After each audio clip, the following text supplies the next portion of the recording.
Hey, everybody. We are live here on the Fandom Podcast Network YouTube channel. We're not jumping right into the opening. We got a very special edition of the Culture Clash. It's going to be a Culture Clash like no other. We are celebrating the 10-year anniversary of the birth of the Fandom Podcast Network. We're going to explain. It's the birth. Our first episodes didn't air until 2016, but I'm going to have some people on. We're going to explain the story of it. But we are going to have a lot of fun tonight. Hopefully, we're going to have some friends in and out. We're going to have a great discussion about fandom tonight. Plus, we're going to do some of our usual little Let's News, a little buy it, stream it, or unsee it, because Kevin would never forgive me if we didn't talk about a John Wick related movie the weekend it came out. So, guys, it's been 10 years. It has been a fun, absolutely great ride, and we aren't done yet. So, as I like to say around here, let's do this thing. 5, 4, 3, 2, 1, 0.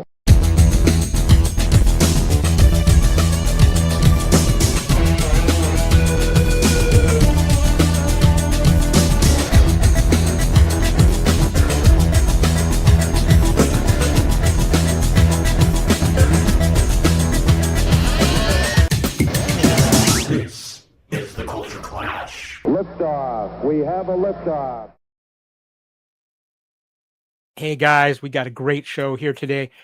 It is our 10-year anniversary. We're talking Ballerina. We're talking a few other movies on Buy It, Stream It, and See It. We were just here, like I said, to have some fun and talk about fandom, talk about the history of the Fandom Podcast Network for some of you new listeners out there. But you know what? What's so important right now is that I bring in somebody who I asked him a question 10 years ago. He agreed to it. I don't think he truly understood what he was going to sign up for, but we've had a ton of fun. The one and only co-founder of the Fandom Podcast Network, Mr. Kevin Reitzel. I had no idea. And I would do it all over again, man. We'll get into that in a second. But look, I'm wearing the first shirt that I bought from TeePublic when we joined up with them for a Fandom Podcast. Yeah, wait. Your wife says we share a brain. Apparently we're sharing. Apparently we share the same shirt too. Yeah, the FPN Fandom Podcast Network shirt. God, dude. First of all, looking good, man. Noticed? Yeah. Looking good. Yep. Looking good. Yep, absolutely. Excited, man. Excited for the show. Yeah. Well, you know, Kevin, the crazy thing is we started this thing and it was just me and you, but within just a few weeks, somebody very important came in. And honestly, the Fandom Podcast Network would not. Let's be honest. He told us how to do things right. Yeah, exactly. Okay, well, let's be real honest here. When Kevin and I started the network, we always talked about certain things, and what did we do with one of the first episodes out? A 4-hour show on G.I. Joe. Yeah. Well, lesson learned real quick on that one. But truthfully, yeah, he acted as a mentor for Kevin and I, and you know what? I am so glad he is a part of this. He's gone on to bigger and better things without a doubt, but he is always family here. He is one of the co-founders of the Fandom Podcast Network, and we are honored to have him here. And my original co-host for our Bloody Kings Highlander podcast. Yeah. What happened to his head, Kevin? What did he really do with his head? Ladies and gentlemen, it is my honor and pleasure to bring in Mr. Norman Lau. Hi, man. Hi, everybody. Welcome back. Welcome home. Welcome home. Back. You know, congratulations on 10 years. I remember listening to that 4-hour podcast. It was awesome, by the way. I think there was like a lot of talk about Larry Hama. I think you guys were coming off of a convention. We had Aaron from the Aaron Head Moss. Yeah, Aaron Head Moss for the podcast that he did for G.I. Joe. He still is doing it. I'm still guesting the Head Speaks cast. And then we had friends from the finest G.I. Joe costume group as well. Yeah, Joel Colton joined us and a couple of other people as well. We had a great conversation with that. But yeah, 4 hours. We've learned since then. That was after what? Dragon Con? Yeah. Okay. Yeah. We'll get into that. Right. But, we will get into that story. Yeah. And guys, we're going to have hopefully a few other friends that have been contributors to the Fandom Podcast Network popping in and out throughout this show. But we have somebody here who has become as just an integral part of the Fandom Podcast Network as Kevin, myself, Norman. In her own right, she brings her very unique energy. She is the queen of movie foo and has I'm sorry, Kevin, I know this might hurt a little, but has the greatest DVD collection of anybody I know. I'm still striving to get up to it. Yeah. She is the one and only Miss Lacey Adderhold. Oh, Lacey, you're pulling a Lacey. I am. I laced myself. Yes. Yes. I am so excited. And I actually wouldn't know you guys unless my connection with you guys is a Dragon Con connection as well. Alex Autry. Yeah, Alex, because our I good friend. won I was doing the charity auction. I won a 4-guest host pod for a different network. And I met Alex on one of those podcasts, and he's one of your contributors. And if I hadn't met him on that podcast, I would never have met you guys. Yeah. So thank you, Alex. I don't think he could be here tonight. He's busy, but I want to give shout out to Alex as well. So yeah, but Lacey also the co-host of our Time Warp podcast. So, yeah. Yes. So guys, just a reminder this is Culture Clash on the Fandom Podcast Network, and we thank you so much if you're joining us on our live YouTube feed right now. And of course, if you're listening to the audio podcast later on, that is great too. We love having you guys here. If you scan the QR code that's on your screen right now, it'll take you to the fpnet.podbean.com homepage where you can find all of our history, all of our audio podcasts. There's a lot there, many hours. Pre-YouTube stuff too. Yeah, very much so. So, and this is a reaction spoiler show. We are going to be talking about some things later on in one of our segments. So just be aware, there might be some spoilers throughout this show. But you know what, guys? We so much fun around here. We talk about our news. We have bias. You're going to see it in our review section. But before we do anything else in lives, before I get into our amazing guests here and hopefully some people who pop in later, let's talk about what's coming soon and just arrived here on the Fandom Podcast Network. One of our best good friends throughout the history of the Fandom Podcast Network, thanks to Norman and to you, Kevin, through our relationship with the wonderful people that are tied in with Highlander. We have gotten to become friends with the great John Mosby. He has been a writer for years in science, covering all things science fiction out there. And we are honored to have him now officially part of the Fandom Podcast Network with his new show, Optimum Pitch, where he is going to be interviewing people he has known through the years, telling their stories and telling stories that I try to convince him. We want to hear these stories, John. They're interesting. And he started off. Aaron's like, I know exactly. I know because we've been trying to get him to talk about a lot of the stuff he also has recorded, and I know Norman knows him well, and he's been around for a while. So yeah. John's over in the UK right now, seeing friends and family. So, but his first episode is out on the YouTube channel. The audio is going to be out shortly. But he had acclaimed journalist, reviewer, editor, and author Paul Simpson join him for his first show of Optimum Pitch. I was honored enough to produce that show for him, and I'm going to tell you it's an encyclopedia of knowledge, and also very interesting to hear them talk about the changes in how journalism and covering these things has changed throughout the decades. And guys, this is an amazing show. John's amazing, and if you want an education, check this show out. Right now it's up on our YouTube channel. The audio is going to be dropping soon. We are again honored to have John be part of the Fandom Podcast Network. And of course, too, if you've been watching Culture Clash or listening to Culture Clash, we just wrapped up covering everything Star Wars Andor Season 2. Maybe one of the greatest Star Wars things ever made. What a phenomenal show. Norman, I got asked, you've been watching Andor, right? You know what? I have not. And I've also stayed away from a lot of social media feeds as of late, just because there's a lot of like breaking stuff that's happening. All I know is my brother, my younger brother, said it's literally the best thing that he's seen in Star Wars since Empire Strikes Back. I said, that's obviously not the case, since you said Andor Season 1 was the best thing you've seen since Empire Strikes Back. So you just combine it as one big thing now, Norman. Right. It's like, technically, Andor Season 2 was the best thing you've seen since Andor Season 1 on Star Wars. So, you know what? And I'm excited for that. I've always wanted to see this side of the story told from the side of basically probably one of the best cut segments from Revenge of the Sith. The audio, the story that was in the audiobook that wasn't in the film. Yeah. At the birth of the rebellion. Yeah. So I'm glad that now exists. Lacey, I know you tend to binge watch stuff and play catch up on that. So did you watch Andor Season 1, or were you waiting now that both seasons are out, you're going to watch it? I'm waiting for it to be over, and then I will jump in.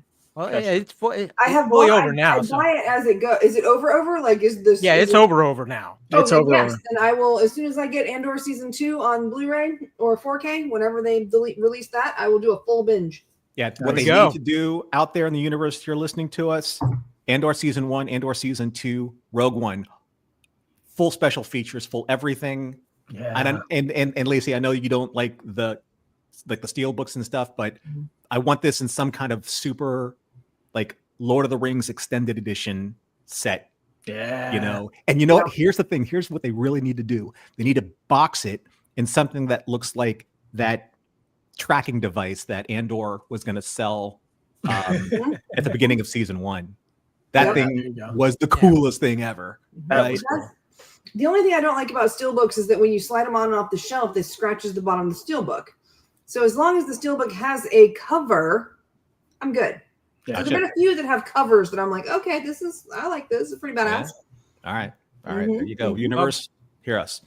And too, this is just a reminder to our great Star Wars show, What a Piece of Junk, who has their own takes on Andor as well. And those guys have been with us for a long time. So I got to give a quick shout out to Scott Botman, Derek Marsh, and Nathan Miracle, and all our What a Piece of Junk show covering all things Star Wars. They're just as much of the family here too. And we love having those guys covering our Star Wars official Star Wars podcast there. So, but two, we just recorded. Kevin and I have been talking about this for a while. We've been hinting at it for a while. This summer, we are doing a fun thing with our Couch Potato Theater show. We are doing a Canon Films retrospective. And we just recorded with Lacey, and will be coming out probably within the next week as the recording of this, a first ever Couch Potato Theater double feature of American Ninja and American Ninja 2. Kevin, we've been having a lot of fun planning this canon stuff. And hold on, Norm just did the music from American Ninja. I got chilled. Dude, that's like a canon version of THX. Like, if you grew up in that era, you knew that you were going to get something amazing. You nailed it, Norm. You know, at the beginning of that film. Nailed it. Nice. Yep. And to continue it, we're going to be covering we've got 6 or 7 different canon films we're going to be covering. But coming up next, in a couple weeks here, we're going to be recording kind of one of the underscored but very fun films of canon. A great team up of Chuck Norris and Lou Gossett. And this is at the Queen of Movie Foo's request. I'm going to say it now, but Firewalker. Yeah, it's Canon's version of Romancing the Stone / Buddy Adventure. Yeah. And then, Kevin, I want you to explain Cobra, because we have done a CPT of Cobra in the past, but there's a reason why Cobra is part of this Canon Films retrospective. Yeah, we're going to, first of all, we want to do one for video, obviously. I think there was audio the last time we did that, but there's a special edition 4K that's coming out. I don't know if it's Arrow, Lacey. I'm not sure what it is, but it's dropping in July, and I pre-ordered it. And I want to make sure I get my hands on that little thing before we talk about it. So yeah, normally, and it's also one of those movies I always watch on Valentine's Day. Yeah, Cobra and Commando. Those are the two. That's what you go on Valentine's Day. Yeah. There it is. And maybe we'll cut some pizza up with scissors. We'll see. So there we go. And you recently recorded with a couple of our good friends, Kevin, a classic 80s film, Just One of the Guys. Yeah, Lacey was on for that one, and our good friend Jennifer Walk. We celebrated the 40th anniversary of Just One of the Guys. We had a nice up. Yes, 40 years. Yeah, buddy. We're old. And we did talk about that famous scene. Unbelievable. Yeah, I know. We're all old here now, apparently. And the commentaries are new though on that. So if you get a chance to listen to the commentary, it's a post-COVID commentary. Yep. Nice. And lastly, we're announcing today, and we'll be out within the month of June, the first couple of the Fandom Podcast Network every once in a while gets together and schemes something without telling me, or like they tell me last minute. Well, they did it to me again. Kevin and Aaron are doing a special edition Couch Potato Theater of Dazed and Confused. Yes, we decided how rewatchable that film is, so we did Dazed and Confused, and it's coming out soon. And what we did was we had a little different take on it, where we decided to follow the soundtrack as you would see it in the film and attach the scenes to each of the songs, because the soundtrack tells the story of Dazed and Confused. So yeah. All right. Wait, hold on, Kyle. I think someone popped in that was just.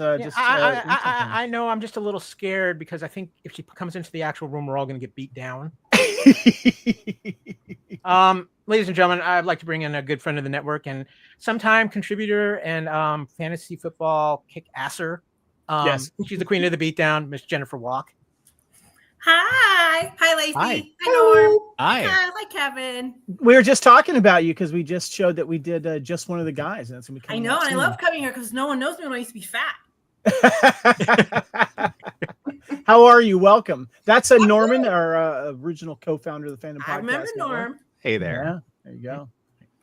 So, Jennifer, we will be talking here shortly about some of the fun we have here at the Fandom Podcast Network. But I want to just wrap up what else we have going on, which, of course, Time Warp. We cover a whole year. We've been doing the 80s, but we switched it up a little bit. We are doing 1990. Of course, April and May are out. Some great television and movies there. And just recorded, Kevin and Lacey got together on it. I missed this one. I'm a little bummed because there's some great movies in this, but they just recorded June of 1990 Time Warp, where you're talking RoboCop 2, Total Recall, Days of Thunder, Dick Tracy, Another 48 Hours, and one of Kevin's all-time favorites, Frankenhooker. Frankenhooker, baby. That will be out soon on the Fandom Podcast Network. Guys, it's so much great stuff we have going on. And like I said, you guys have all been such amazing contributors. And just in a few minutes, we're going to get into our main segment. We're going to talk about the history of the network. We're going to talk about our stances and some of our stances in fandom here real quick. But we have something else we do here on a regular basis on Culture Clash, and it's kind of important. We actually have a couple of things to talk about. So, ladies and gentlemen, let's use.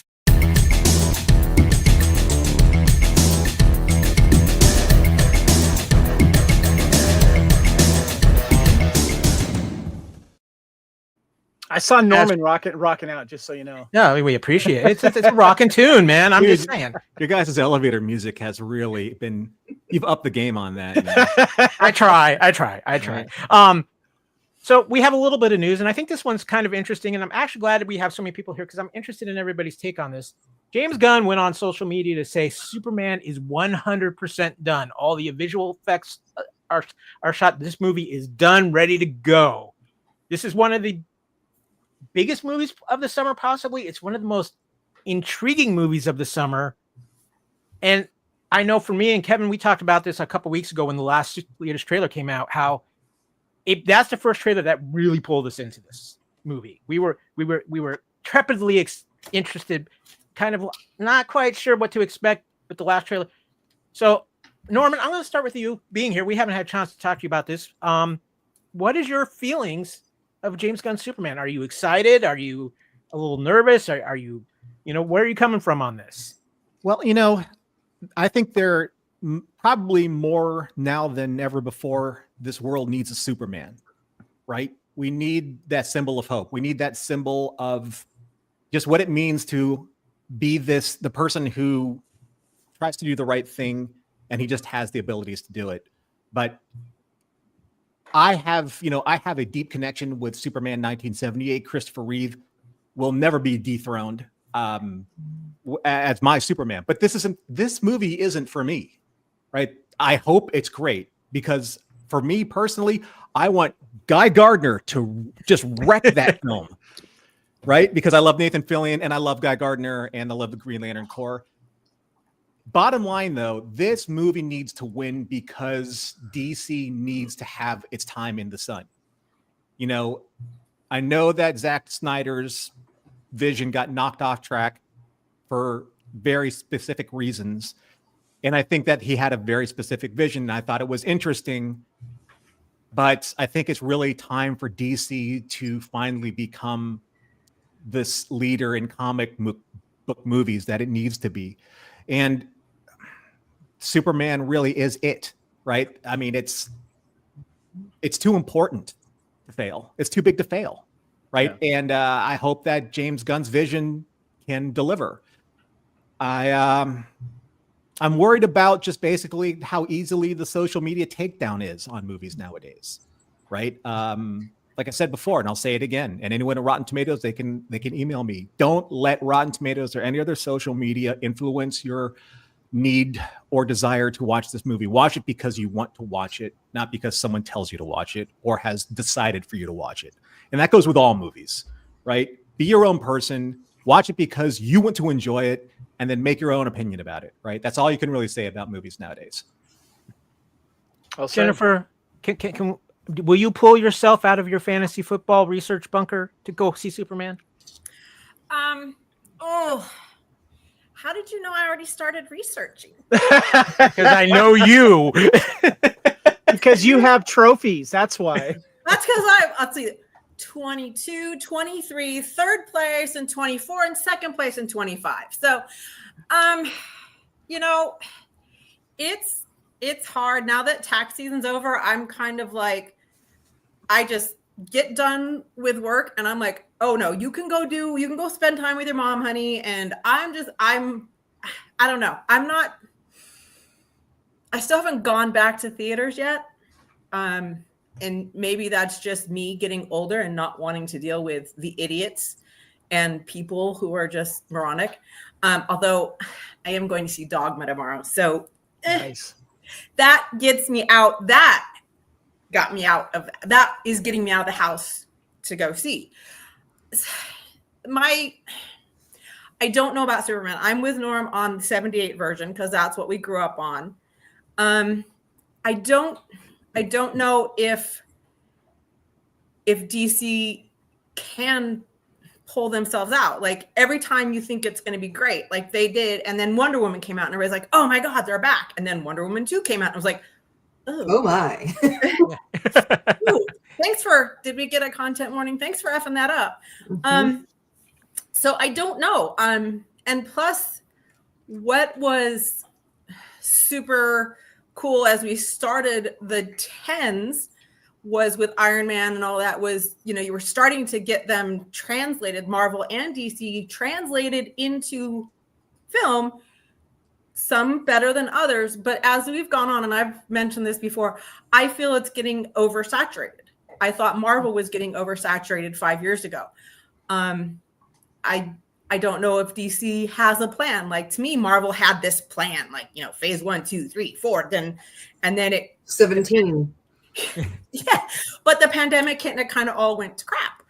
And I don't know if DC has that same kind of plan on what they're doing because it just seems they keep throwing those wacky wall walkers and they keep get one here that's good and then they farm it. So I don't know if I'll go see it in theaters, but I will watch it. I'll stream it. And Norm, the two guys above you in the screen, that's my Rotten Tomatoes right there. I value their opinion above, and Lacey's too. Her too. Here we go. Yeah. Lacey should probably be number one. Let's just be honest. That's something Kevin has taught me over the years is don't listen to the noise. But I respect his opinion for the past 35 years, and I respect Lacey's and Kyle's, and I will take their opinion because there's movies that people think are absolutely stupid. Watched one just now, Chips, because I love it. I think it's hilarious. Oh my gosh. Yes. Love Pixels, Chips, like all those stupid movies. So hey, remember that movie? Remember that Couch Potato Theater Pixels that we did? It's now one of the most viewed. It's because Adam Sandler is the best. We're going to talk about that here in a little bit. But guys, Kevin, you and I will be, and Lacey, real quick. Yeah. I would like to talk about Superman. Okay. Please. Well, I try to be careful with you because I know how you feel about trailers and stuff like that. Okay. So. I just want to say that I agree with these two about Christopher Reeve. I actually have a framed piece of his cape. Like I'm a huge Christopher Reeve Superman. Like he's my guy, right? I can't wait to see James Gunn and what he's going to do with it. I've loved James Gunn since the beginning, from like Slither and PG porn and all the crazy fun things that he's done. I don't know if DC has a plan, but I know James Gunn has a plan, and that's a plan I'm going to trust because he's never let me down. And that's something that I'm interested in. And I like the fact that other than one actor in the show, I kind of haven't seen much from any of the other ones, right? I haven't seen much from anybody except for Skylar. And so everybody else, I'm really excited to just sort of come to it completely fresh, which is going to be good. I haven't seen any of the trailers. I don't need to see the trailers. It's Superman. I'm going to go. It's James Gunn. I'm going to go. And I think Norman's right. I think it has to succeed. And if you people have to make their own opinions. You can't just read the thing that makes me nuts is when people read reviews and then go, oh, well, I won't go see that. Really? Okay. It blows my mind when people do that. But yeah, I'm very excited. Hooray. Huzzah. Yeah, the Superman coverage will be more extensive as we get closer to the release and when the film comes out. I'm very intrigued. Kevin, I know your interest level has definitely gone up. And come on. Yeah, especially the comment that Lois Lane said to Guy Gardner about his hair. I thought that was funny. Yeah, bringing back the bowl cut. Okay, guys. Well, we would be remiss if we didn't have an anniversary show of Culture Clash without a little Star Wars news. And one of the big projects that has been brought up and announced is Star Wars Starfighter with Ryan Gosling lead and Sean Levy in it. Well, Mia Goth, the actress from Pearl, has been cast to play one of the villains in Star Wars Starfighter. The details on the project are still very scant, but it does involve Gosling playing a character that must protect a young charge against evil pursuers.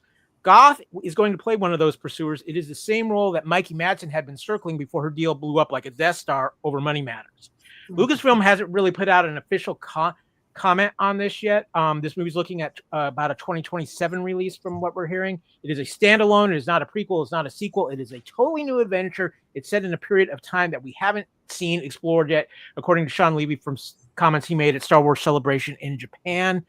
Goth has earned accolades for her work in the Ty West trilogy of horror films, including X, Pearl, and Maxine. She's also going to be coming up in the new Guillermo del Toro's Frankenstein with Oscar Isaac and Jacob Elordi.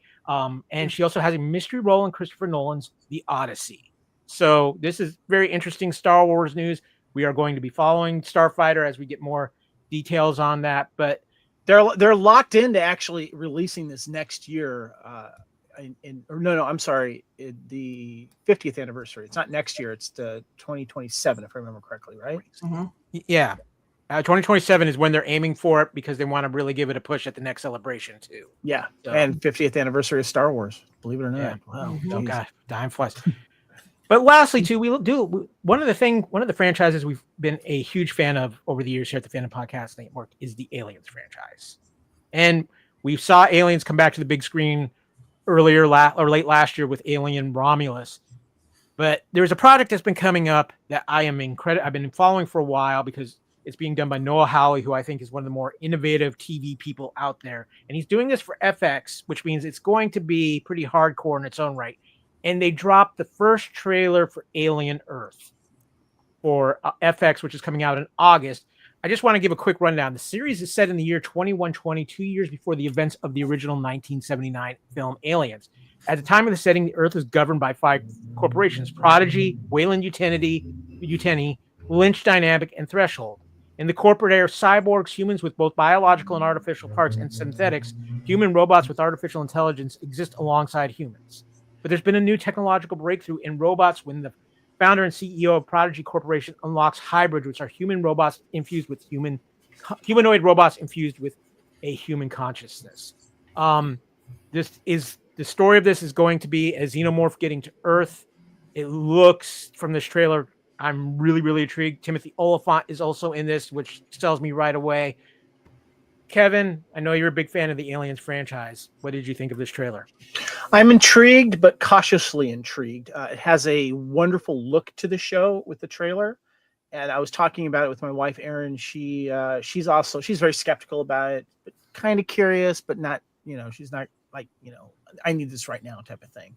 But what I find fascinating is it looks like that the Weyland Yutani situation may, because this takes place before Alien, and the cast of Alien is already way out there doing their deep salvage. So I'm thinking that they're trying to keep this under wraps, and they're using this technology and trying to find out with all of this stuff going on with all these corporations, and what they really want the salvage people to do is maybe they're guinea pigs. And when you go back and watch Alien now, you're wondering like, okay, they're doing deep salvage stuff, but maybe they're also trying to find, making sure to see if they try to find other stuff unintentionally, So yeah, kind of curious. Norman, are you going to be interested in checking out this show? Yeah, I saw the trailer online, and I saw the mother design. I was like, okay, cool, throwback 1970, 78, 79? 79. And okay, it's like, this looks interesting. It's interesting to see like basically the kind of like the collapse in the the corporations, or maybe how they become kind of like one major core under Weyland-Yutani.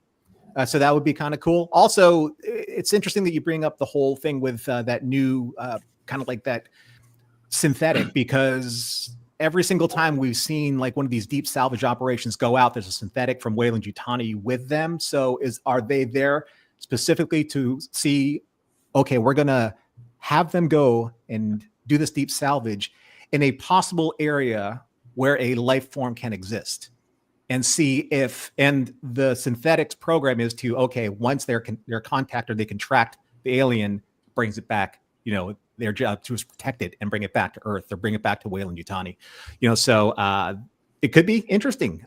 You know, there's so much stuff that's part of this new generation of franchises that have lived a very long life. Sometimes yes, sometimes no, deservedly so. I'm not sure, but I don't know who this is. I certainly don't think it's for me, right? But I do think that it's a really good attempt at trying to capture an audience that is interested in this, but not in catching up with the backstory of work from 1979, you know, to now, because that's a lot.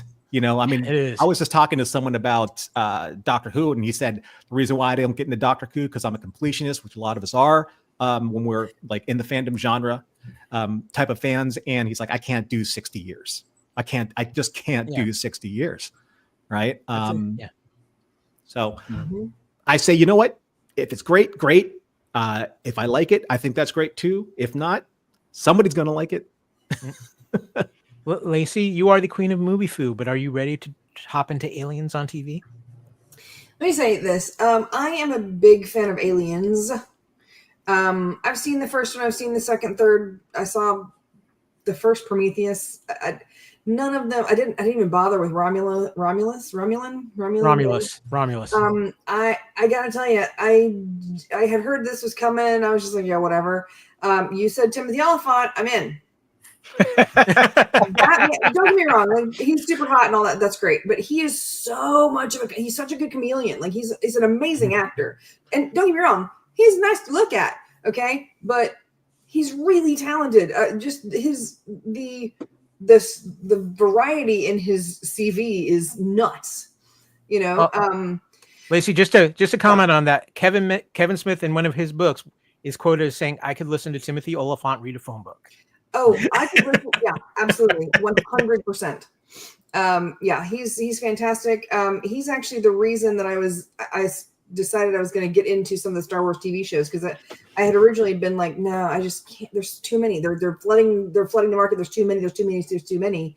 And then I found out that he was going to be in Mandalorian. I was like, oh, all right, dang it. Okay, I'm in. I'll do it. You know, Jennifer's smiling ear to ear. I think she agrees on the Timothy Olyphant take.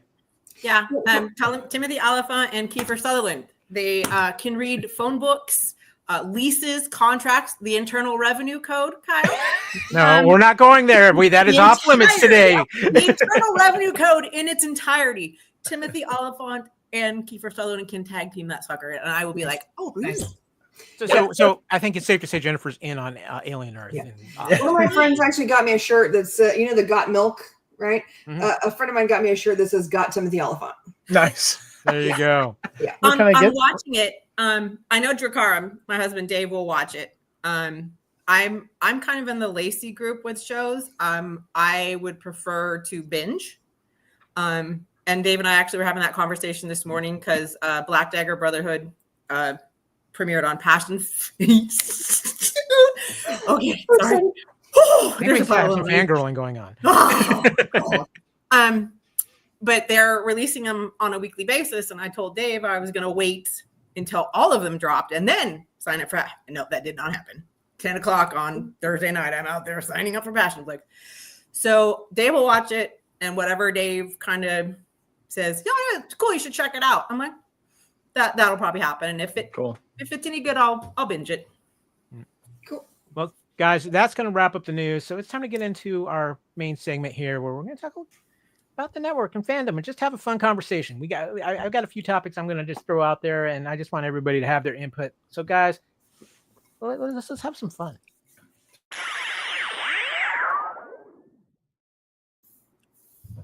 It is Culture Clash Live, episode 279 here on the Fandom Podcast Network YouTube channel. And of course, if you're listening later on the audio podcast, we thank you so much for joining us. We thank you for those of you who have been with us from the beginning. I question your sanity, but hey, we are good. But, you know, this is a special episode. We're not going to be doing all the normal Culture Clash stuff. And, you know, this is something we want to share with everybody. That's why I'm so glad our friends are here, especially, and, you know, we right before we went on air, Norm, you know, it's so great to have you here. I know you can't be here with us the whole time, but, you know, we wouldn't be here without you. And it's just great to have you here. But Kevin, I think you have a little story to tell of a guy who roped you into something you had no clue. Dragon Con 2015 is where the concept of the Fandom Podcast Network started.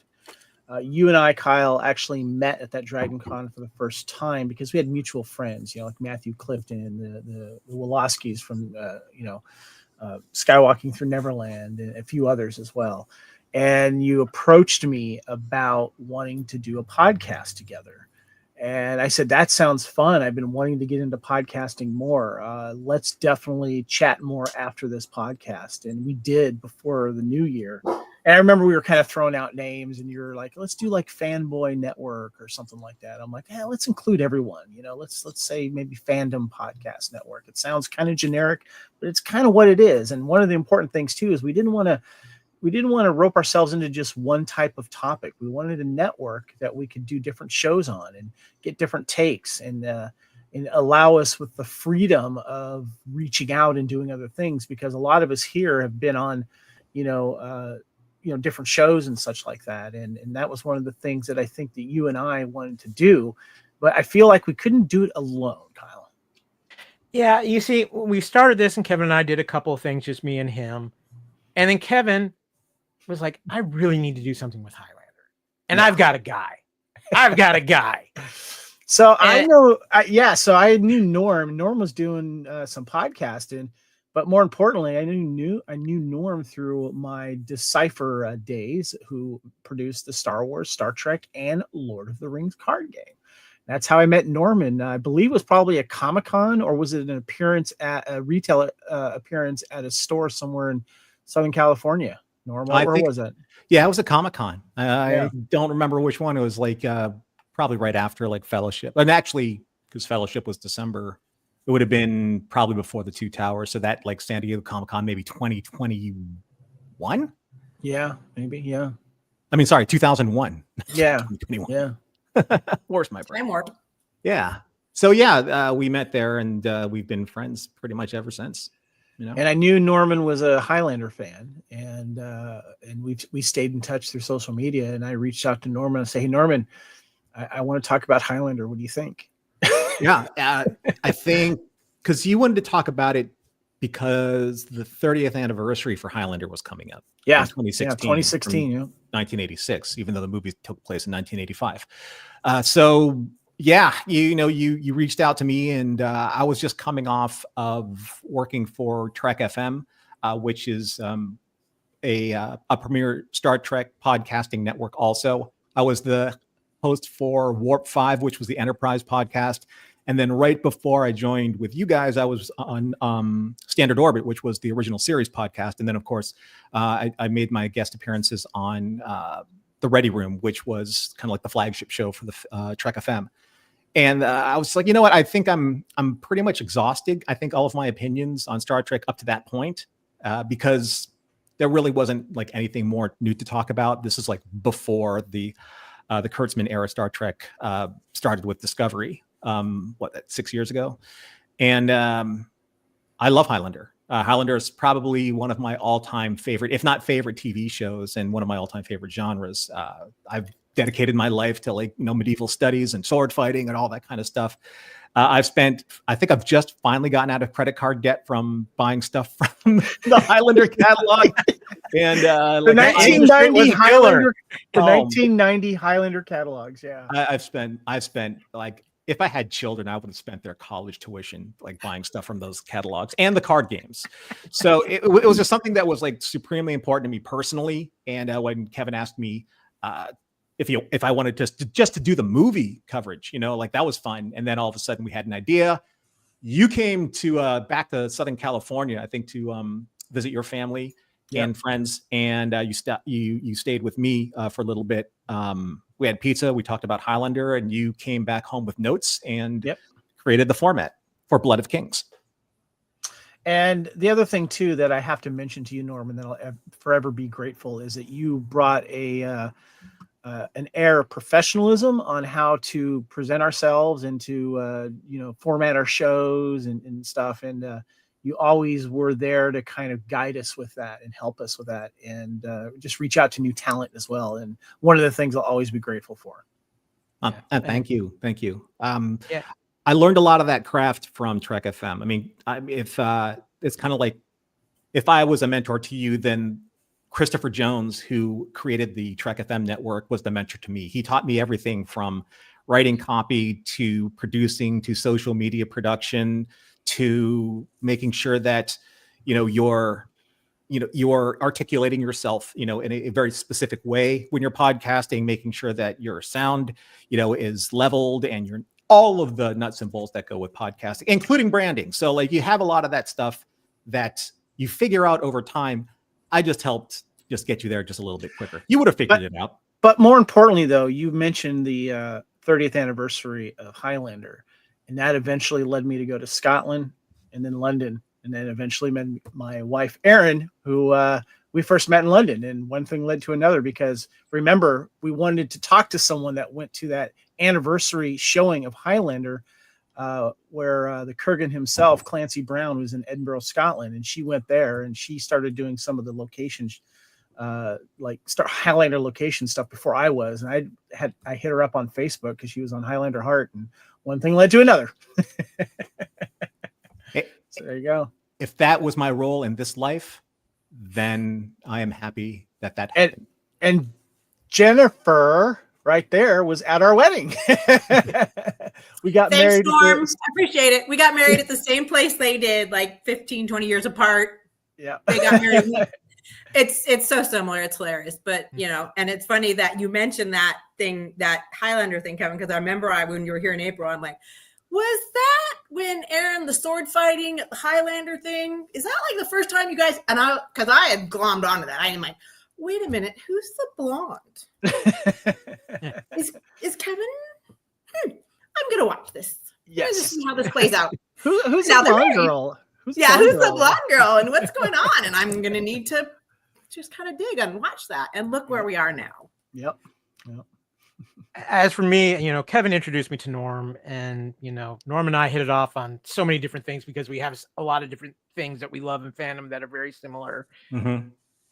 But without Norm, too, not only does Norman help us raise our bar a whole level, and I can't thank him enough for that. And he taught me so much early on that I use those things to this day. But not only did Norm help Kevin develop Blood of Kings, there are not one, but technically two other shows on this network that wouldn't exist without Norman Lau's help, ladies and gentlemen. Yep. One of them goes by a different name from when we first started it. It goes now by Union Federation. But Norman Lau was responsible for the birth of what eventually developed into Union Federation with Discoville. Oh, yeah, Discoville. Love Discoville. That's what got Star me Trek hooked. came... That's where I started listening. Oh, like all the time, because I loved the Orville so much, and you guys did it such great justice with that early show. I remember when Star Trek came back, and we were lucky enough to have Norman and his Star Trek love and knowledge, and Norman was re-energized by what he saw from the early stuff of Discovery, and he decided, I want to start talking this new Trek, which helped us develop Discoville, and also helped with Norm. Thankfully, with Norm and his connections, he brought in two other people who are now an integral part of the Fandom Podcast Network, even though one of them has become the Borg queen of the internet. Right. It brought in Amy Nelson and Haley Stoddard into our family, and they are still integral parts of the Union Federation podcast. And I know that Amy is traveling. Haley's feeling a little under the weather this evening. She was hoping to join us, but she's not going to be able to make it. But they're as much of the family, and we can't, without them, we can't thank them. we're not. Norman also came up with the name for Couch Potato Theater for our movie podcast too. I remember that. Yeah. Yes, he did. Yeah. But there is one other show that Norman and I kind of kickstarted here on the Fandom Podcast Network. And that was our Type 40 show, our Doctor Who show. Oh, yeah. Norman and I kind of did the first few episodes of that. And then this guy over in London contacted us, some guy named Dan Hadley. And he came in full of energy, just came on for an episode. He just wanted to talk Doctor Who with some people. He liked how they talked Doctor Who. And somehow Norman and I suckered him into it. And he has taken the Type 40 podcast in his own space book as well and has just exploded them. And we are so proud of the podcaster he has become, what he's doing on YouTube, what he has done with the Type 40 brand, and what it's still being part of the Fandom Podcast Network. How he's been able to bring a culture to that podcast and a huge listening and viewing audience as well. And that damn sexy voice of his. What the hell? Right. It's all about the accent. Don't let him anybody fool you. But no, Dan took Type 40, and I mean, I can remember having conversations with him, Norman, when he was green. And what he has developed and what he has turned into as a podcaster, I am so incredibly proud of. And me too. Just say, I'm just like, just that I have a little piece in that, because he's put in all the work himself. Absolutely. He really has, and he deserves all the credit for what Type 40 has become and what he has put out there for his presence in the social media, podcasting, YouTube world. And you know, you got some thoughts. You got some thoughts on Doctor Who there and Type 40, Norm? Well, I can't stay for much longer. As many of you know, I've been going under some final chemo treatments from my situation from last year. So I'm a little, it can't really stay on for too much longer. That's all right. It's just the fatigue factor. But what I wanted to say, when you find people that you believe that their passion is real, you empower them to be able to bring that to the table. That's what you guys did, right? You started, like, I know you say that, you couldn't, don't say any of that. That's not true. You two started this network. You just brought me along and I added my voice. And then all of these other people added their voice. That's why you're here. That's why you're here 10 years later. This is a team effort. We're all kind of like rowing in the same direction, right? We're all bringing our same passion 100% of the time, as much as we can. You can't fake that. Especially when it comes to fandoms. You can't fake passion with people, right? That's what sells people more than anything else. Like true passion and your true love for something that you share. It clicks with somebody on a level that is like immediately vets their personality to yours. And that's a very powerful thing to have. So I really am so proud of both of you for what you've done and what you're going to continue to do and grow this network and grow more talent and let people share their voices. That's all we can really do. So thank you for letting me be part of this project and for letting me come home every once in a while, like the wayward child that I am. Appreciate you, Norm. Thank you so much. We love you, Norm. Just before you go, Norman, I've always told you this. No matter what happens in life, whatever, you're the family you are is beyond this network. You are Kevin and I's brother. Yeah. And this network will always be a place where you are welcome with your voice, whatever project you want to do. I know you are with Roddenberry now, and I want you to make sure you type where the people can find you on that before you go. But you always have a home here. This is as far as Kevin and I are concerned, this is your home, and it will always be your home. And I appreciate that, and I love you guys dearly.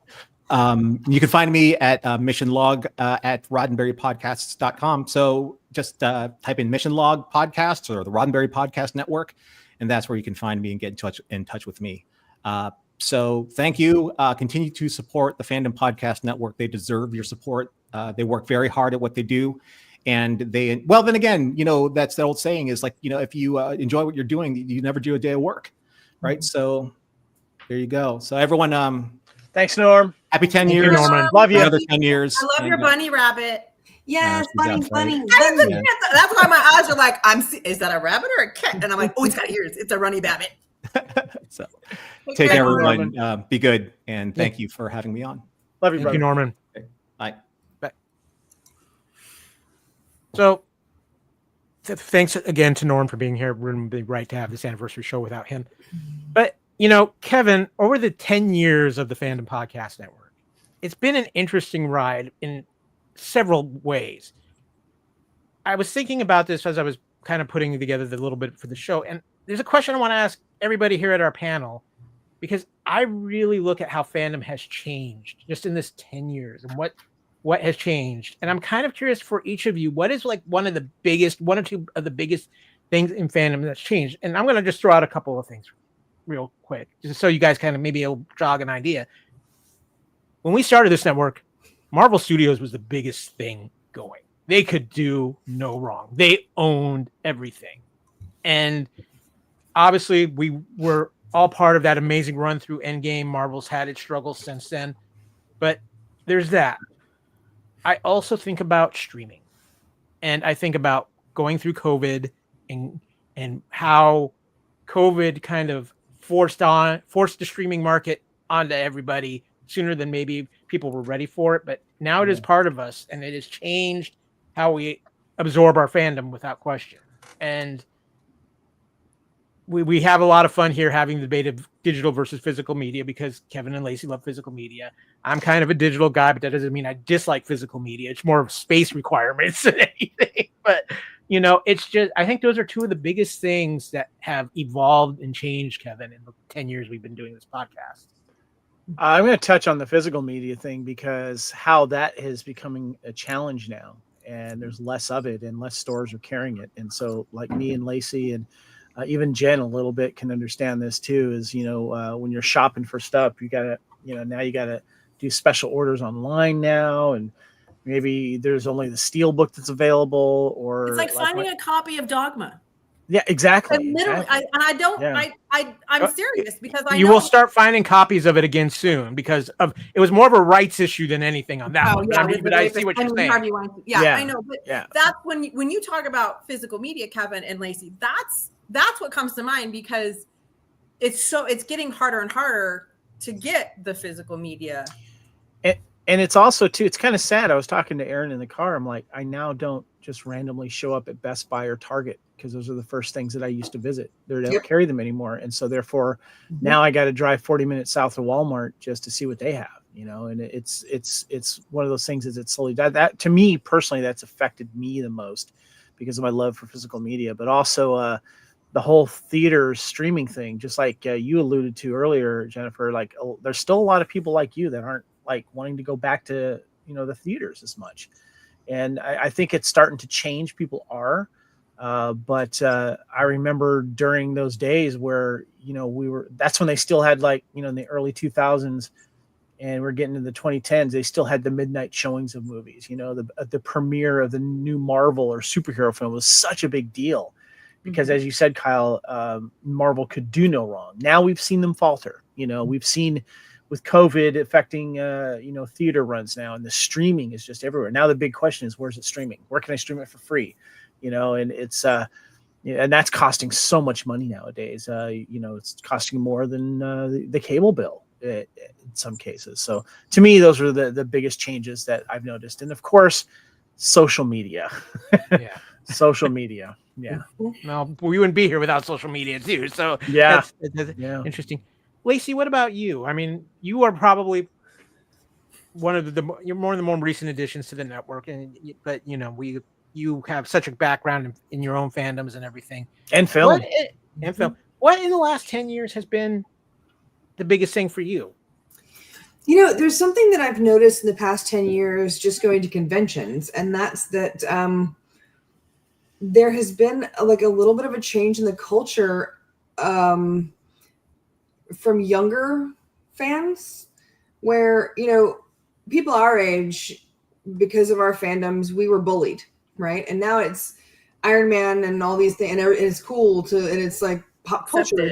It's current. It's, it's mainstream to love Star Trek or whatever, or Star Wars or, Marvel or whatnot. And so now there's actually an interesting turnover where there's like there's bully culture at conventions now, and that's just there are a couple of conventions I've stopped going to because absolutely not. Just absolutely not. This is like conventions are for absolutely everyone. I don't care how old you are, what color you are. I don't care what's in your pants. I don't care who's in your bed. I don't care. I don't care. If you enjoy this fandom, that is why you're here. That's what we're talking about. I think that has been, I think that's a direct result of Marvel and Star Wars and Disney.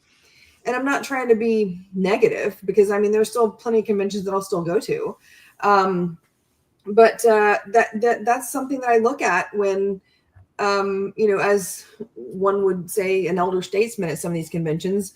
I've had several times where I've had to just for my own sanity step in and say, hey, you know what? We're all here to have fun.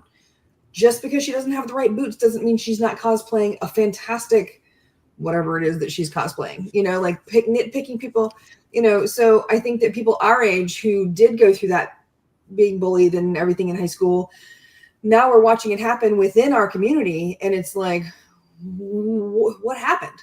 Yeah. I think that's, as far as conventions, I think that's the biggest change that I've seen as a result of mainstream, of nerddom becoming mainstream. Yeah. And it's not great. But as far as social media, and let's face it, I think social media is just awful. I think that podcasting would have still found a place to be, even if social media wasn't a thing. People used to blog and vlog and all those things. I think that podcasting would still be accessible without social media. Let's face it, I don't social media anymore because of all this, not just the bullying, but the politics has just become insane. As far as physical media, I'm just going to tell the listeners right now, if you're listening to the audio version, please go to YouTube so you can actually see what just happened, because I can't describe it in words. Every blockbuster known to man. Yeah. And it's funny because of my fandom, that's how most of this happened. I've worked at Blockbuster. I've worked at Suncoast Motion Picture Company. I've worked for all of the chains. I worked for General Cinemas. I worked for Cinemark. I worked for AMC. I've worked for all these places. And so a lot of times, and then when I lived in LA, I worked in a talent agency. I did a few months before they went under. Fandom literally has been my whole, I've worked within fandom kind of my whole life, just randomly I've lucked out in that. I have a degree in screenwriting. I went back to school, and, so what's better than going to school and getting a degree for talking about movies for, 8 hours a day. And that's great. And it's fun. I think that with social media and streaming, basically we had, 3 channels, and that's what we grew up with. Maybe 5 if you had the, channel 13 and 46, right? And then cable came along, and there were 4 or 5, pay channels. So they became package deals, right? Then cable extended with basic and regular and mid-range and all these kind of things. You end up with a $200 bill, $280 a month. Then they're adding internet and phone to it. Then everyone cuts the cord because you can just go to Apple TV or go to Amazon or go to Prime or whatever. And now one person spends $360 a month on $10 to $18 subscriptions. Yeah. And watch all the things that they want to do. And there was somebody the other day, it was a 22-year-old person on, Twitch or somewhere saying, what they need to do is they need to get a thing where they make a group, and they have all the other places, sign in so that you can pick and choose. Maybe if you do $60 a month, you can pick 3 or 4 different streaming services. And I'm like, oh my God, you're talking about cable. Stop it. I'm gonna what are you Jennifer, Showtime, right? Come on, right? Jennifer is nodding to everything on this, and it's just crazy because they're thinking of this amazing thing that they just thought of that we did for 30 years, and we want to murder them in their sleep because they're the ones who wanted streaming. Oh, no, they're awake. I will murder them while they're awake. I don't care. No, I know. I'm just saying. It's circular. It really is cyclical, circular, however you want to put it. Look, everything is going to become, it's gonna be circular. They say that Gen X is angry because we had to replace our music so many times. I say it's because I had to replace my movies so many times. You went from Betamax, DVD, Laserdisc, or you just be like Kevin and keep them all.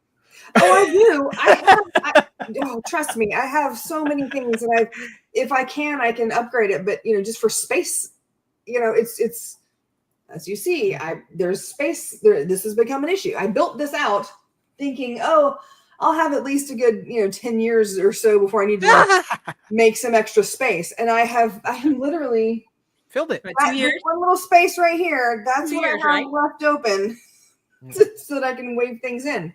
But yeah, I think that Blu-ray and DVD, I think it's going to make a comeback. I think a lot of small productions are relying on, because they don't get the same deals with streaming. They don't get the same deals at film festivals and stuff like that. So a lot of people are doing like self-release DVDs and Blu-rays.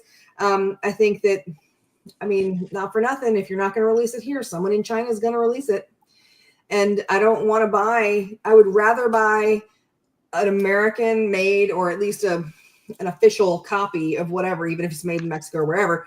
I would like to have those items, but if you're not going to make it here, if it's available elsewhere, sometimes, that's what we need to keep it handy. And I think a lot of the people who are like Kevin and myself, when we have all these collections, there are films in this collection that I won't necessarily ever watch again, but it's because there's a piece of that movie that is quintessential to film history. And we have kind of become the guardians of film history. Mm-hmm. I saw a really cool article on it, and I was like, "That's amazing! I'm a guardian." I'm like, yeah, that's true. I love it. Jen, I want to give you a chance to chime in on that, because you were responding to a lot. You're pointing at yourself with the streaming, your physical media. So yeah, how do you feel about all that? So in the gatekeeping, obviously there's a woman in sci-fi, I believe her name is Samantha Carter. And just because my reproductive organs are on the inside doesn't mean I can't handle anything you can't handle. And as a female, and last night, I have, those organs. If you say that you like Star Trek or Star Wars or Doctor Who or anything that is technically traditionally assigned the social construct of male gender identity. Mm-hmm. Do you know what happened in episode 2, minute 5, scene 3? And it's like, no, I just enjoy the show. I don't live on your planet. I do. Let me explain. My answer is usually, okay, do you have a minute? I'm going to just sit down. And so it's the gatekeeping. And then, as with COVID happening, and yes, I literally have Netflix, Peacock, Max, Paramount Plus, Wow, Passion. I have every single one because I don't want to be bothered to go out into the world with the misogynists and the gatekeepers, because I will end up in jail for murder. I can't stand it. It drives me nuts. It's like, you don't own this. This is in the public domain. I'll visit you. Yes, please do, because we can have some fun. And we'll bring the wife along too, Kevin. Yeah. If there's any baked goods, they should probably check them first. I'm just saying. It's hard. It's hard being a woman in enjoying fandoms that are traditionally, in the past, have been traditionally male gender social construct identity. And it's, you have to whatever. Yeah. It's just, it's, can you name who played this villain in the 1970s? Yeah. Yeah. Mm-hmm. Okay. Yes, I can. Okay, guys. Yeah. So I have another question. And this is a one answer question. In the 10-year history of the Fandom Podcast Network, we've seen a lot of big moments in different fandoms. I want each of you to tell me one of your biggest favorite moments in fandom that is going to stick with you probably for life, because my answer is actually very simple. Avengers Assemble on your left.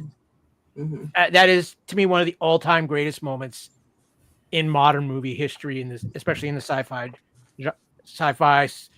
superhero type genre. But I think that it's transcended beyond that. I mean, look at all the memes and stuff they've been made out of that and things like that. But I think that is one of the biggest moments in modern movie history. Kevin. That's a good one. That's a good one right out the bat, because I'm feeling you there. But, you know, the one that keeps kind of coming to my head is if you wanted to know the past about someone when someone else is talking about someone, but yet says so little, and that is, yeah, he stole John Wick's car and killed his dog. Oh, don't kill the dog. That the John Wick fandom for me has been one of the biggest things that's happened in the last 10 years. And I jokingly say that I saved the John Wick franchise because I told everyone to go see that goddamn movie. And I think, Ben, you went to go see it, right? I just recently, when you talked about the documentary, I just recently, for the first time, saw the whole dog scene. I had avoided it the entire time until I watched the documentary. And I was too lazy to fast because I'm like, I don't want to miss any of the documentary content.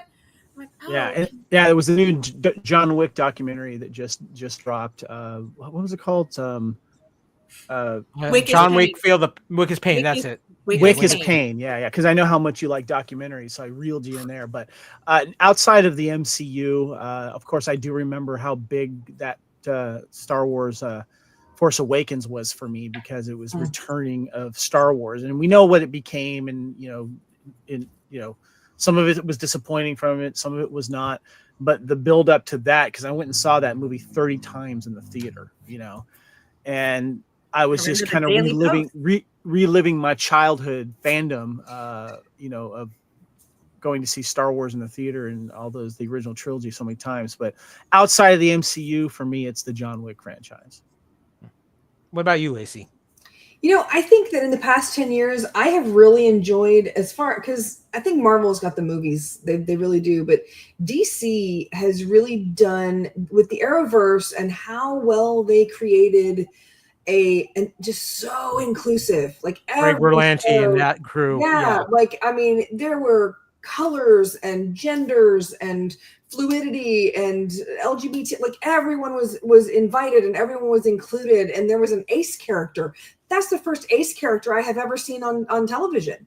There's just there's so much that you can do when you let everybody into play, and that's something for me, I'm goosebumping right now, so I think that, starting with Arrow, going through, Flash and Supergirl and Legends, and Black Lightning, Black Lightning was phenomenal. Right? And you have so much. It's not just about color. It's also about culture. It's not just about, gender and relationships. It's also about that culture. There's so much to learn about each other if we would just listen. And a lot of people who aren't interested in listening will watch sci-fi. It's why we love the X-Men. It's why we love, old school Star Trek.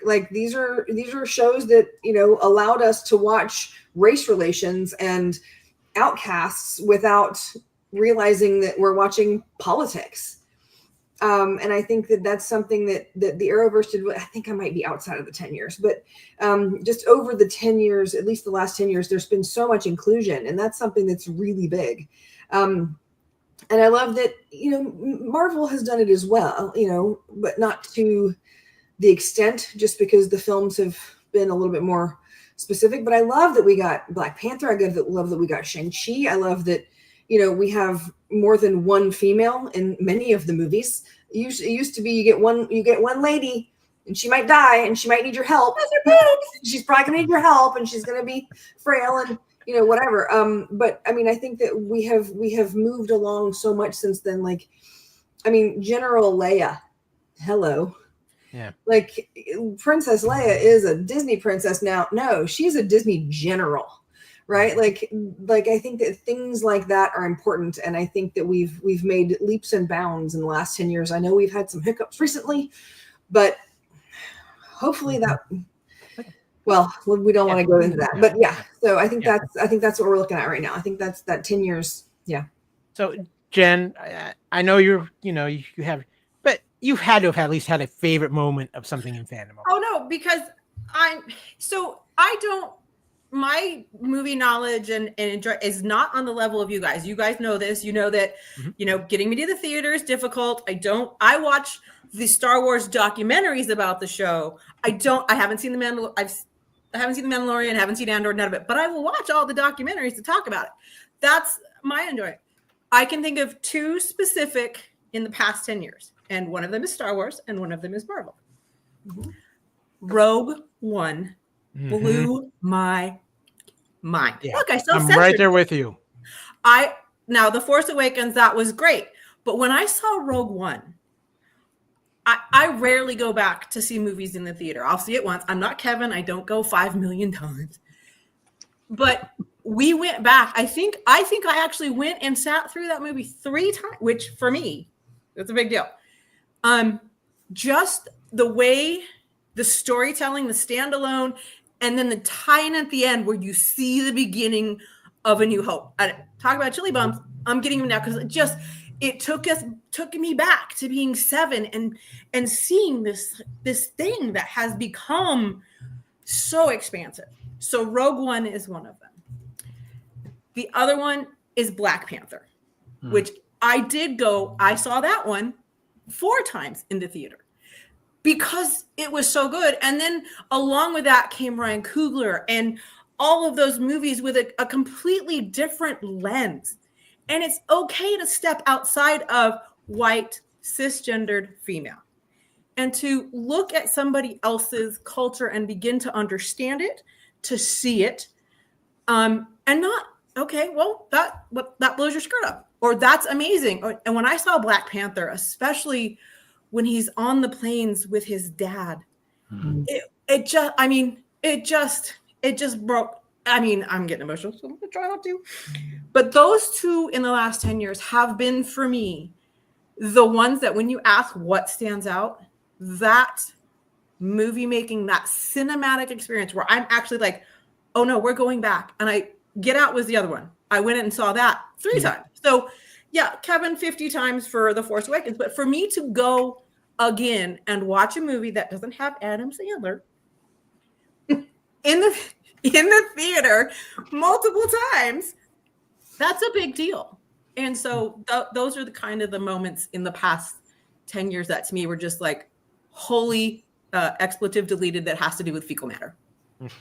You mentioned Black Panther, and that leads me to a thought, something I wanted to share too, because Kevin, in the 10 years we've done this, obviously we're of a certain age, we're celebrities and actors and people that we grew up with are starting to pass.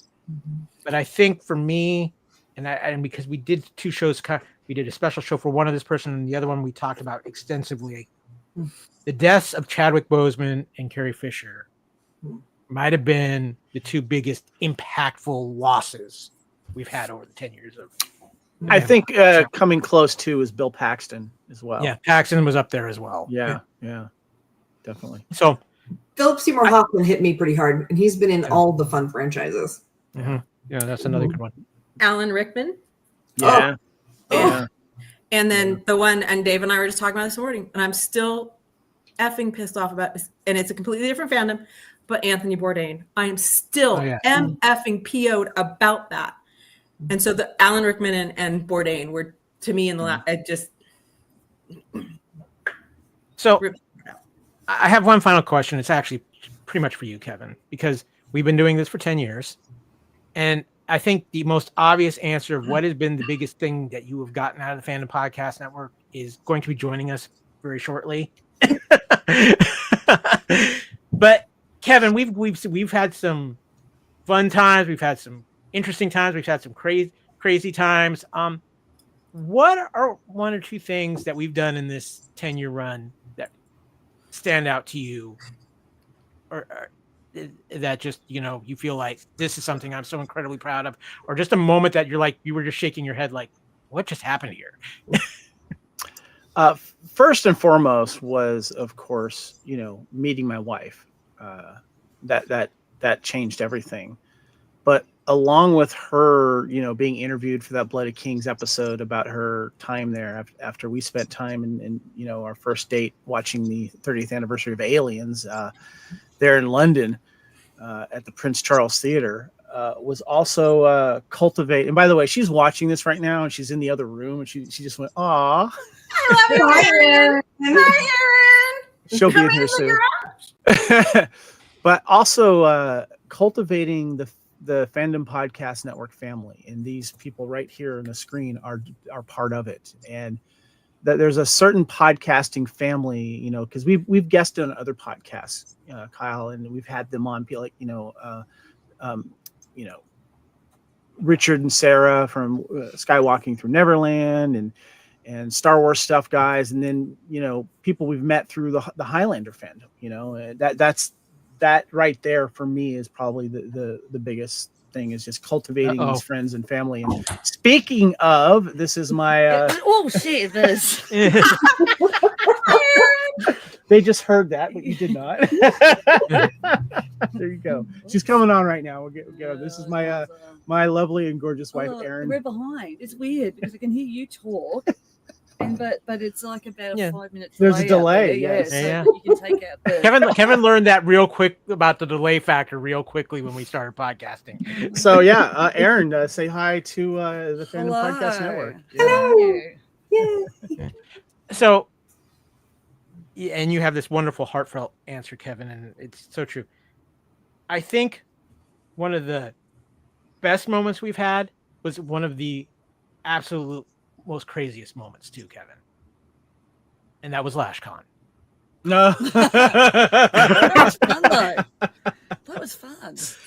All the fans loved it. That's the weird thing. Like, let's give them some context first. So I meet Erin in London in July 2016, and then she comes back out to visit me for a Highlander convention, also celebrating the 30th anniversary down in Florida. Where was that, Kyle? There was a gentleman by the name of Michael Ashman who reached out to me because he saw we were based here and the Highlander aspect of it. And he was putting together a convention and he had a lot of people from Highlander coming, including the sword experience. He had recruited the sword experience to come. Adrian Paul. Adrian Paul. Kevin and I met this man. Thought, okay, he's putting this convention. He wanted us to be a part of it, and it opened the door to us to actually meet in person a lot of people who we've known but hadn't met in person. It was the first time I got to meet the lovely Erin face to face. We met Sean. We met Sean Dempsey, who was at our wedding. Jennifer's met Sean. We also met Jill Burticus as well, and several other people within the Highlander community. Yeah, and we got the privilege of spending time with both F. Ron McGash, Anthony DeLongis. I had a great chicken finger moment with Gigi Edgerly from Farscape. and then what's her name from the movies we interviewed? Dee Wallace. Dee Wallace, who gave us the biggest compliment I think I could ever have, because we interviewed her cold. No notes, no nothing. She looked at us in awe after that interview, like, did you just do that completely cold? And I was like, yes. And she just shook her head and went, wow. And I think it's But Lashman was not a stand-up guy, and unfortunately, he stiffed a bunch of stuff with a lot of the talent that was there, and pissed off Adrian, pissed off everyone that we met from the Highlander community there, as well as the others that were not. And unfortunately, that set, kind of like his wanting to do events back a lot.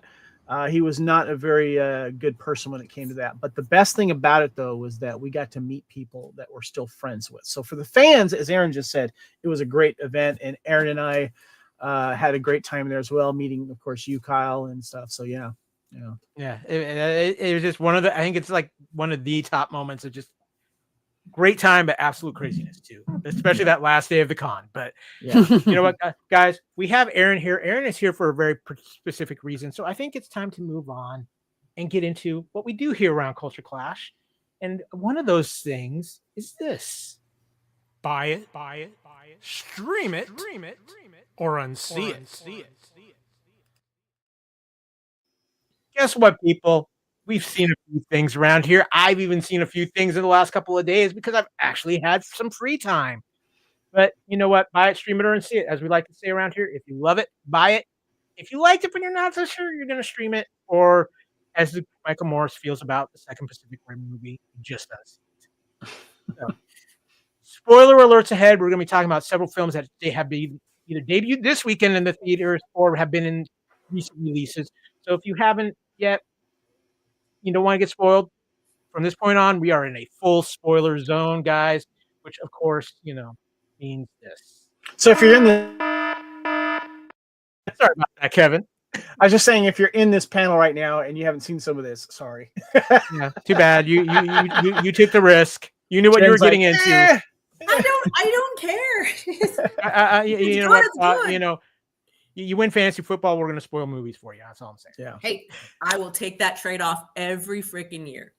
Okay, and of course, we love our friends at Letterboxd. This has become a thing between Kevin and Lacey about the Letterboxd number for the year. What are we at, guys? I need a rally total right now. Kevin, Lacey? Where are you at right now, Lacey? I am at 190. 990. Yeah, I took a break and watched like 11 seasons of television.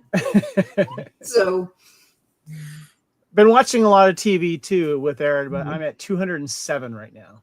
Right since January 1st. Yeah. Still within that 2020 movie. It's anybody's game, man. Yeah, exactly. It's anybody's game. Oh boy, it's gonna turn into an episode of The Running Man before it's all said and done. But but guys, we are here to talk a lot about our things we've seen recently, and honestly, we would have had to have a culture clash for one reason this week, because a John Wick related film came out, and Kevin would have hunted me down like a crazed dog, basically, if we did not talk about Ballerina, from the world of John Wick, starring Ana de Armas. It came out this weekend.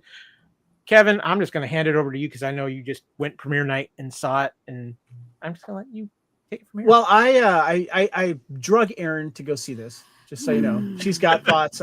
But the way I look at it too is that we love going to the movies together. I was popcorn bucket chasing, which they didn't have any. We'll talk about that later. But if you remember, Kyle, when we were talking in the beginning of the year of what movies were we looking forward to the most, what was at the top of my list?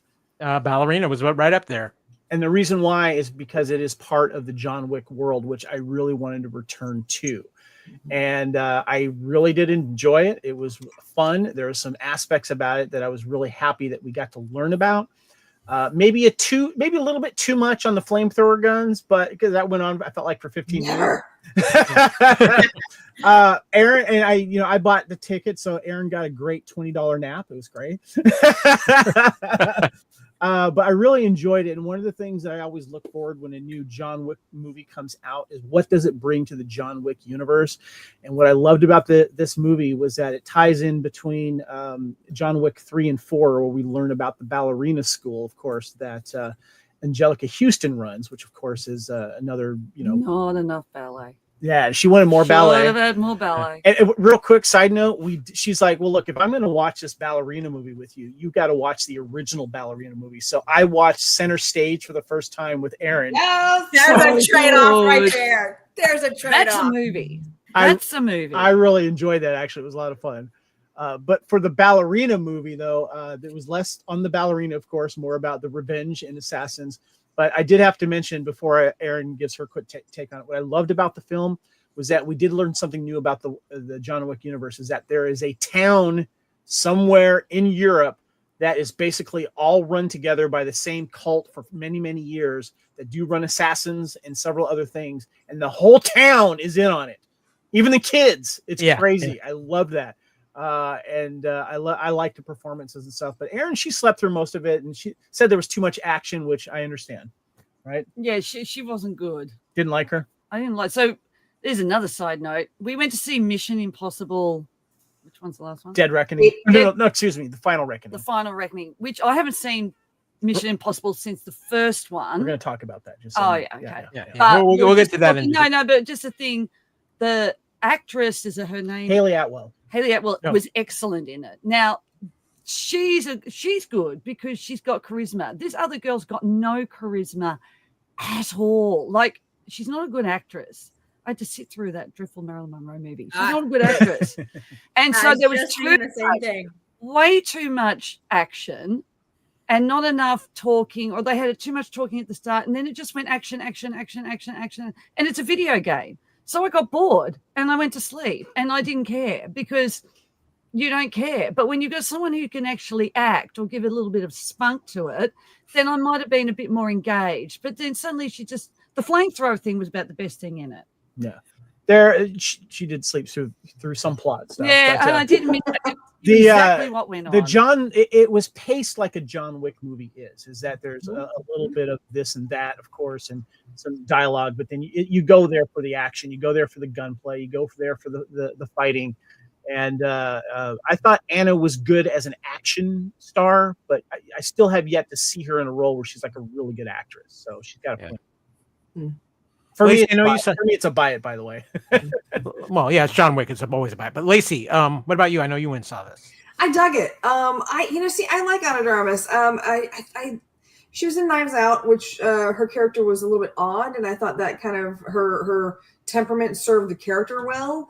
I dug her in Ghosted, which was a streamer not too long ago, where she is a secret agent, and Chris Evans is like a natural farm town guy who goes on one date with her, and she disappears, and he decides to surprise her in London. Ends up in all kinds of craziness because she's a spy. So it's kind of a reverse on that kind of stuff, and I thought she was good in that. I did enjoy her. It was kind of a fun role for her. I think it kind of bridged the gap between Knives Out, where she was like 17 words, and then this one where she is like really gung ho, but a lot more conversation as far as like setup and everything. So I dug it, but I mean, I am predisposed to enjoying anything that's John Wick related. I had successfully avoided all trailers. I did not realize that Lance Reddick had filmed something for Ballerina before he passed. So that was I loved that. For a second, I was like, oh my God, did they CGI him? No, that's too. I'm like watching the mouth to make sure, because that's how you can tell. I'm like, no. Yeah, it was his last film. Him. That must be okay. And then I had no idea that Norman Reedus was in this film, and he's one of my favorites. Like he's my Jimmy Jam.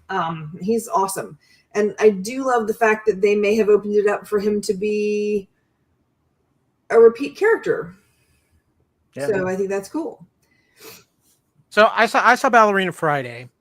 I enjoyed it, and it is a good addition to the John Wick universe. But I'm going to be honest with you. There was a couple of things that I felt like it was too close to things they had done in John Wick. I think, for instance, how the movie ends is very reminiscent to the ending of John Wick 2 to me, with her ending up having a bounty because of events that happen.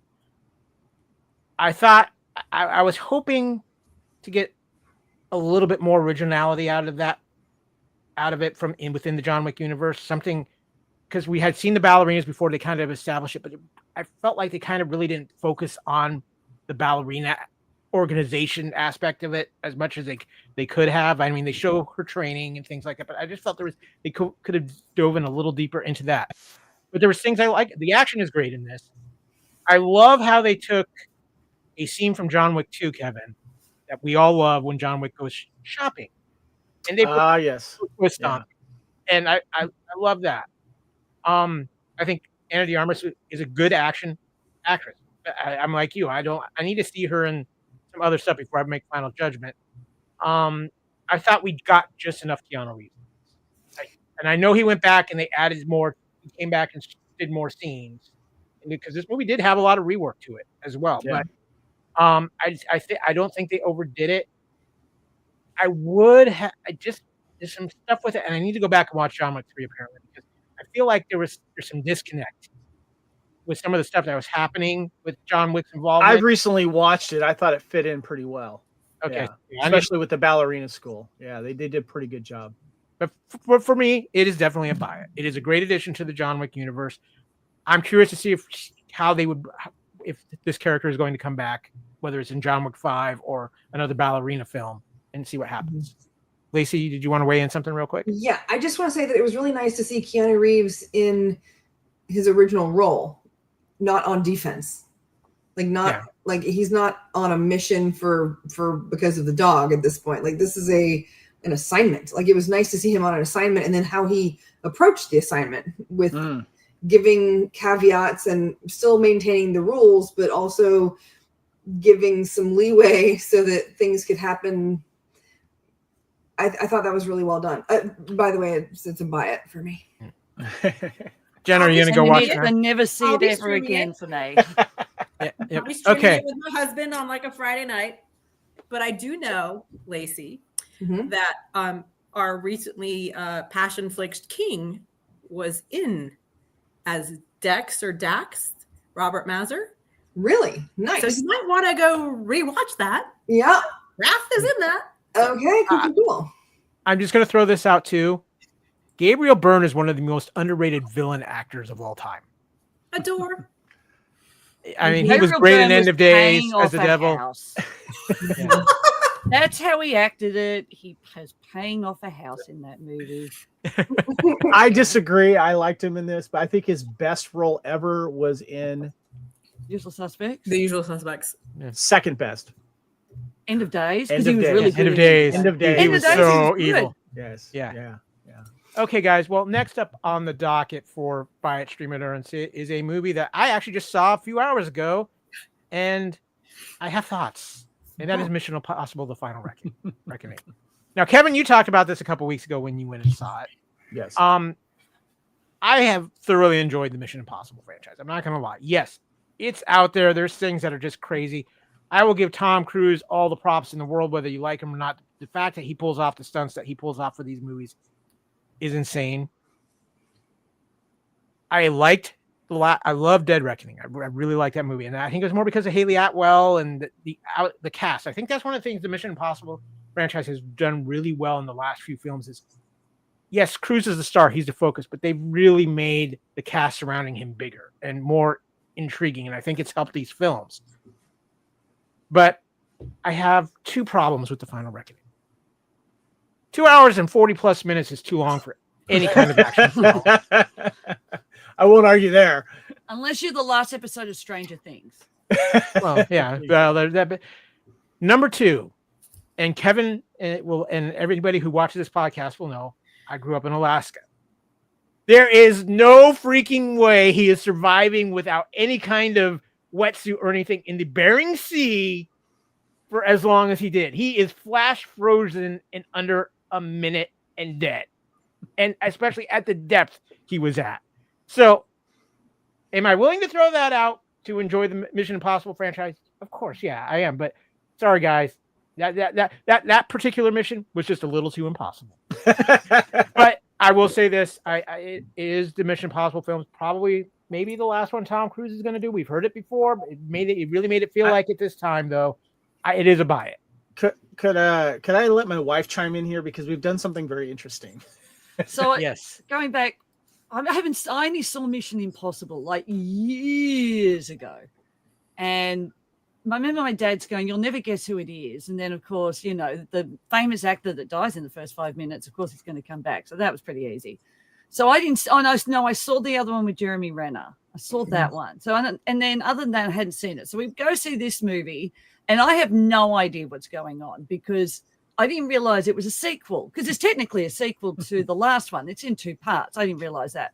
So if you come in at there was no Mission Impossible doing all their thingies. This was just tying up loose ends at the end and seeing less gadgetry stuff. Yeah, less gadgetry stuff. So we decided that we'll watch Mission Impossible, but we're going to do it as prequels. So we're doing, what do we call it?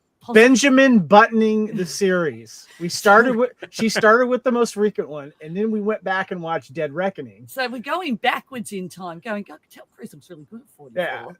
So we just finished 3, which I have to say is my favorite, actually. 3 is dark. Philip Seymour Hoffman. Yeah, just amazing. But whatever happened to, you know, half the cast that turn up in these never turn up in any of the others. So she's watching them like prequels. It's like then Henry Cavill comes in, and it's like, that was a good one. Yeah. I enjoyed that one. I enjoyed the Henry Cavill one. Yeah. I rewatched that one with one you went, Ghost Protocol, it was all right. Ghost Protocol's my favorite. I have to say 3's been, at the moment, been the best one because it's so dark. Yeah. And then they got all the gadgets. So I think that's what missed it in the last one, that they made it into this 2-part to the other film. But unless you'd seen that film, you're not going to know. Watching how the technology is with making the face mask get worse and worse and worse is hilarious. And watching it in this format, I don't know, we're just going to call it the Benjamin Button version of watching these films. It's actually been very entertaining. No. So Kevin, the next movie franchise you should do that with is Fast and Furious. Yeah, I know, right? I've seen the cars. The funny thing is that the face, though, when they were doing Philip Seymour Hoffman's face and it's like the wax is coming off. Yeah. I actually preferred it than doing it with the new technology. I thought it was that was the better one because that was nasty. Like the full on about to shoot his wife's head off, but it wasn't, all that sort of stuff. Actually, very showgirls, by the way. So you should do it. You should do that with Twilight. There you go. No. Lacey, you got a little something from Mission Impossible you would like to share with us. Yes. Okay, so I'm gonna open this. Turn on the light. Let's give Lacey the stage here visually if you're watching this. There you go. Okay, so you do the music. So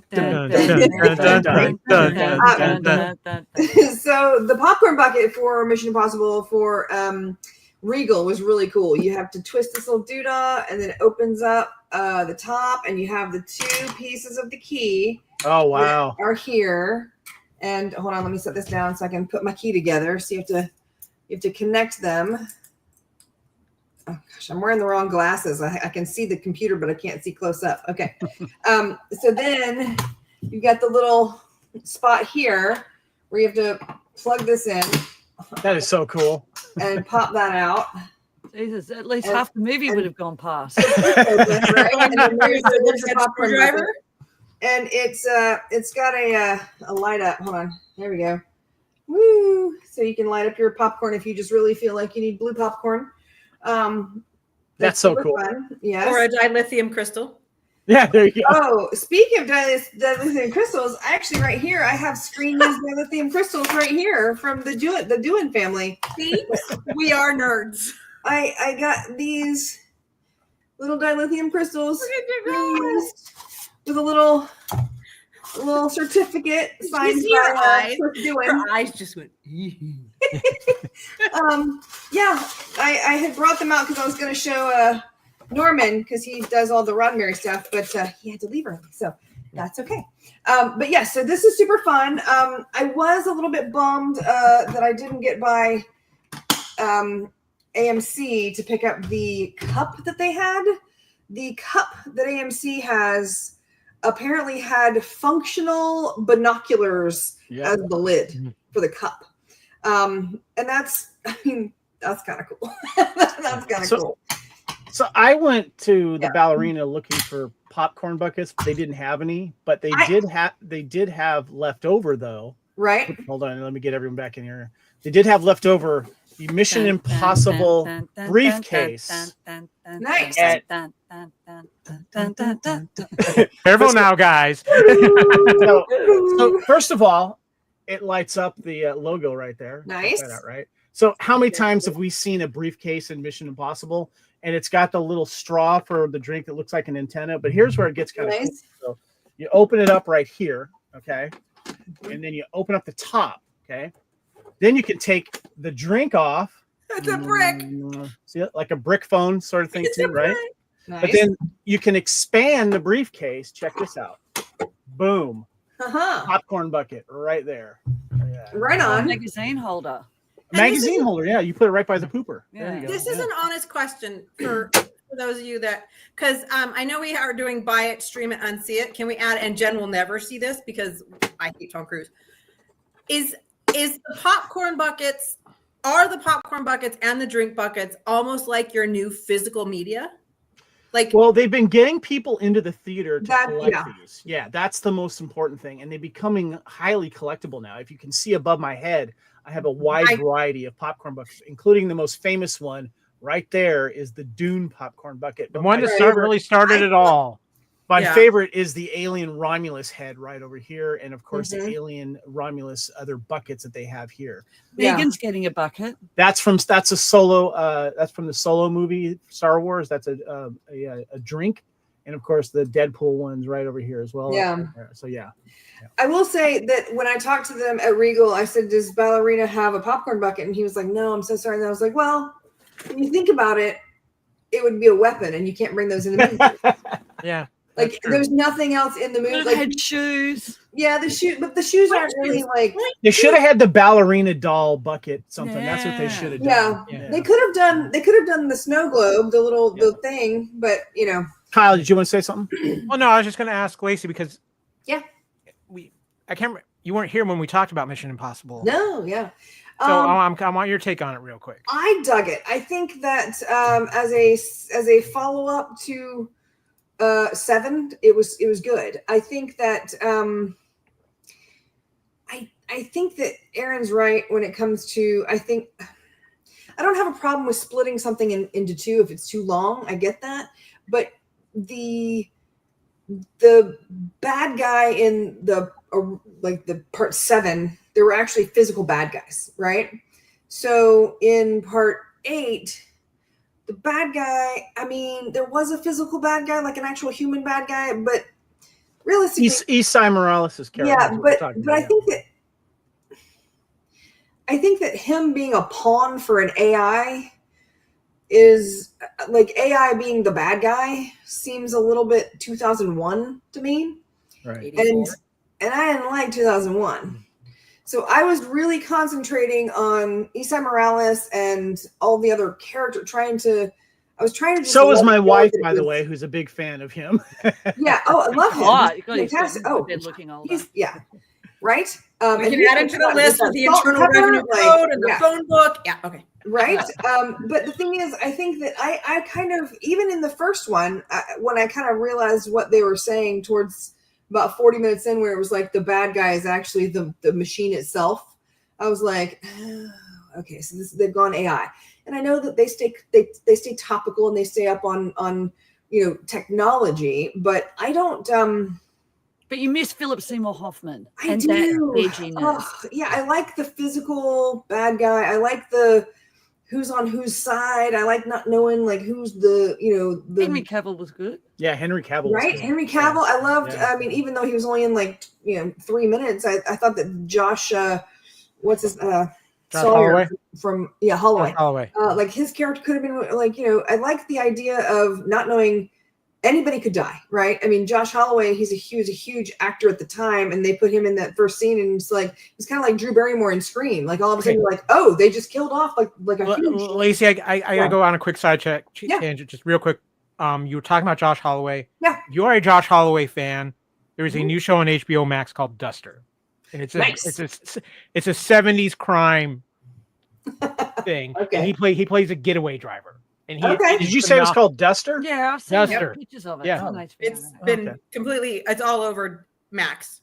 Cool. Yeah, check it out. Over Max. Right on. So, sorry to interrupt you. No, it's all good. Casey, but I just had since you mentioned Josh Holloway, I had to bring that up. So I want to know, buy it, stream it, or see it for you. It's a buy it because I've got the other 7. I am really angry that the Blu-ray for number 7 says Dead Reckoning Part 1. And then they didn't do Dead Reckoning Part 2. Like what? They literally changed the name. Yeah. So they changed the name, and it's like, you guys suck. Don't do that. I am not going to spoil this because I think it's one of the funnest things of this latest Mission Impossible. Mm-hmm. But there is a plot thread that goes all the way back to Mission Impossible 1. Mm-hmm. Yeah. That is absolutely just pure fun in Mission Impossible. That was a good move. And also they mentioned the rabbit's foot in Philip Seymour Hoffman's 3, which I thought they did a good job tying that up as well. So yeah. Okay, Kyle. Mm-hmm. That would make me actually watch all of them because I haven't seen the first one. I haven't seen. I just another Mission Impossible with Tom Cruise doing his stunts. I roll back of head, pass out. But if there is a continuity thread that runs through and as Norman alluded to earlier, we are completionists. Yeah. Shit like that. Sorry if I swore. That's okay. That kind of stuff makes it very interesting for me because I am Maverick, you had to drag me. Imagine watching it backwards. Right? Because you know this. But no, see, I would watch it for if there is a thread throughout all of the movies, that would pique my interest. I'm not, otherwise, not going to happen. And I do like that they did leave it open for a potential sequel, just not using. I feel like I don't think Tom Cruise is going to be.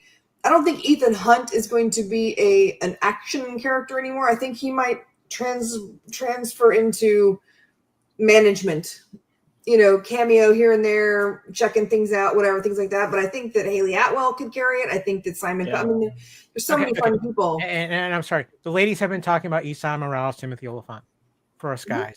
Sure. Haley Atwell, come on. Haley Atwell was amazing. Haley Atwell impressed my wife. Married woman. I do Haley Atwell. She was great. Yeah. She's now a married woman. She got a bit of spunk. Married Josh Allen 2 weeks ago. She was fun compared to that one in Ballerina. Quarterback, Buffalo Bills. Josh Allen married him 2 weeks ago. No, that's wrong. Nope. She didn't. That was Haley Steinfeld.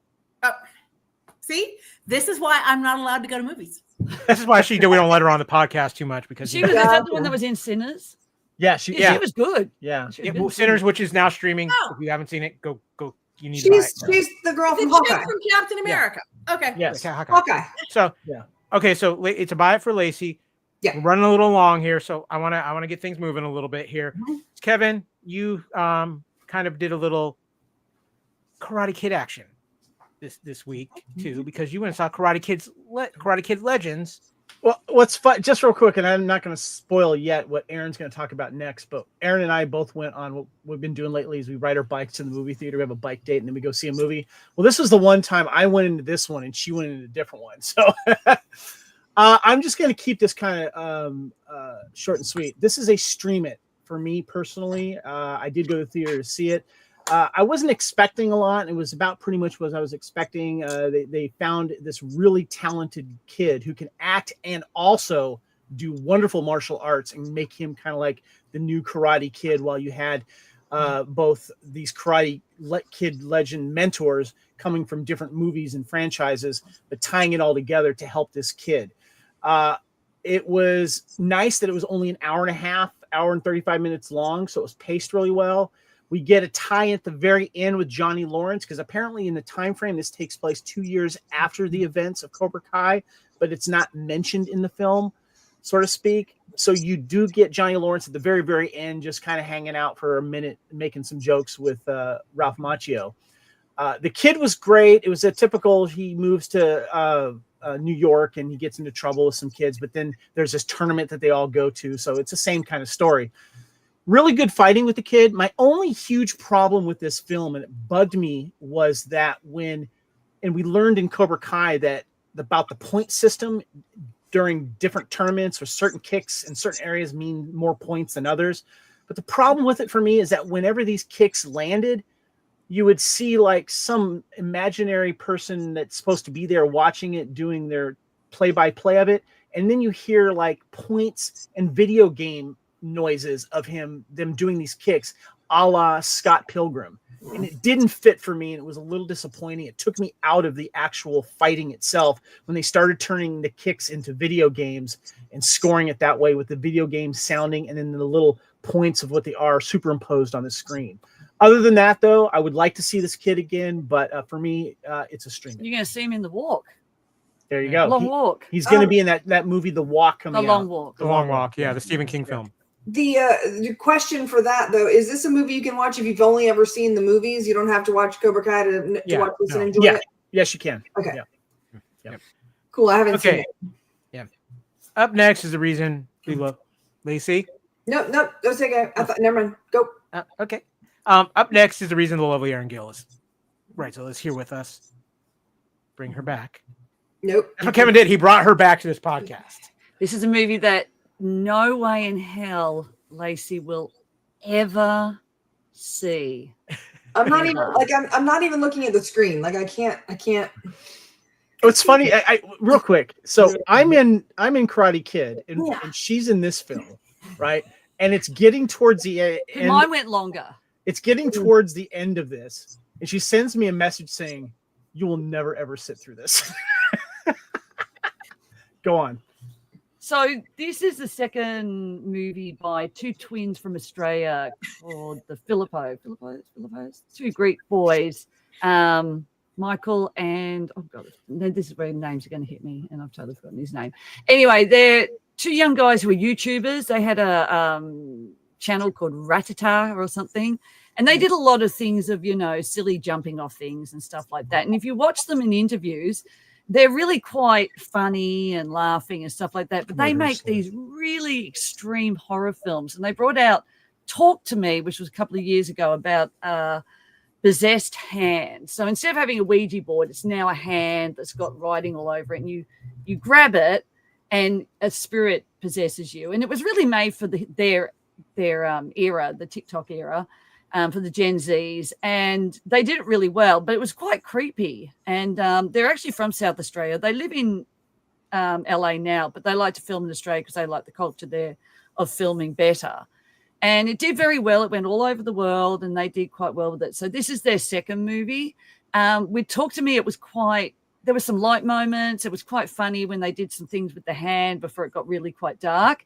This movie's not. There's no fun in this movie. So they say it's the best feel bad movie of the year, and it is. Not saying that doesn't make it a bad film. It's a hard film, and it's about grief. It's about these two siblings who are step siblings whose father dies in the shower, and then they end up he's nearly turning 18, the older brother. He's got 3 months before he turns 18. So she has to go into a foster home until he gets guardianship, but they don't want to be separated. So they go to Sally Hawkins, who you would have seen her in Shape of Water, English actress. She was apparently in Paddington Bear's mother. Mm-hmm. This woman is the most evil woman. Like, I hated her character so much.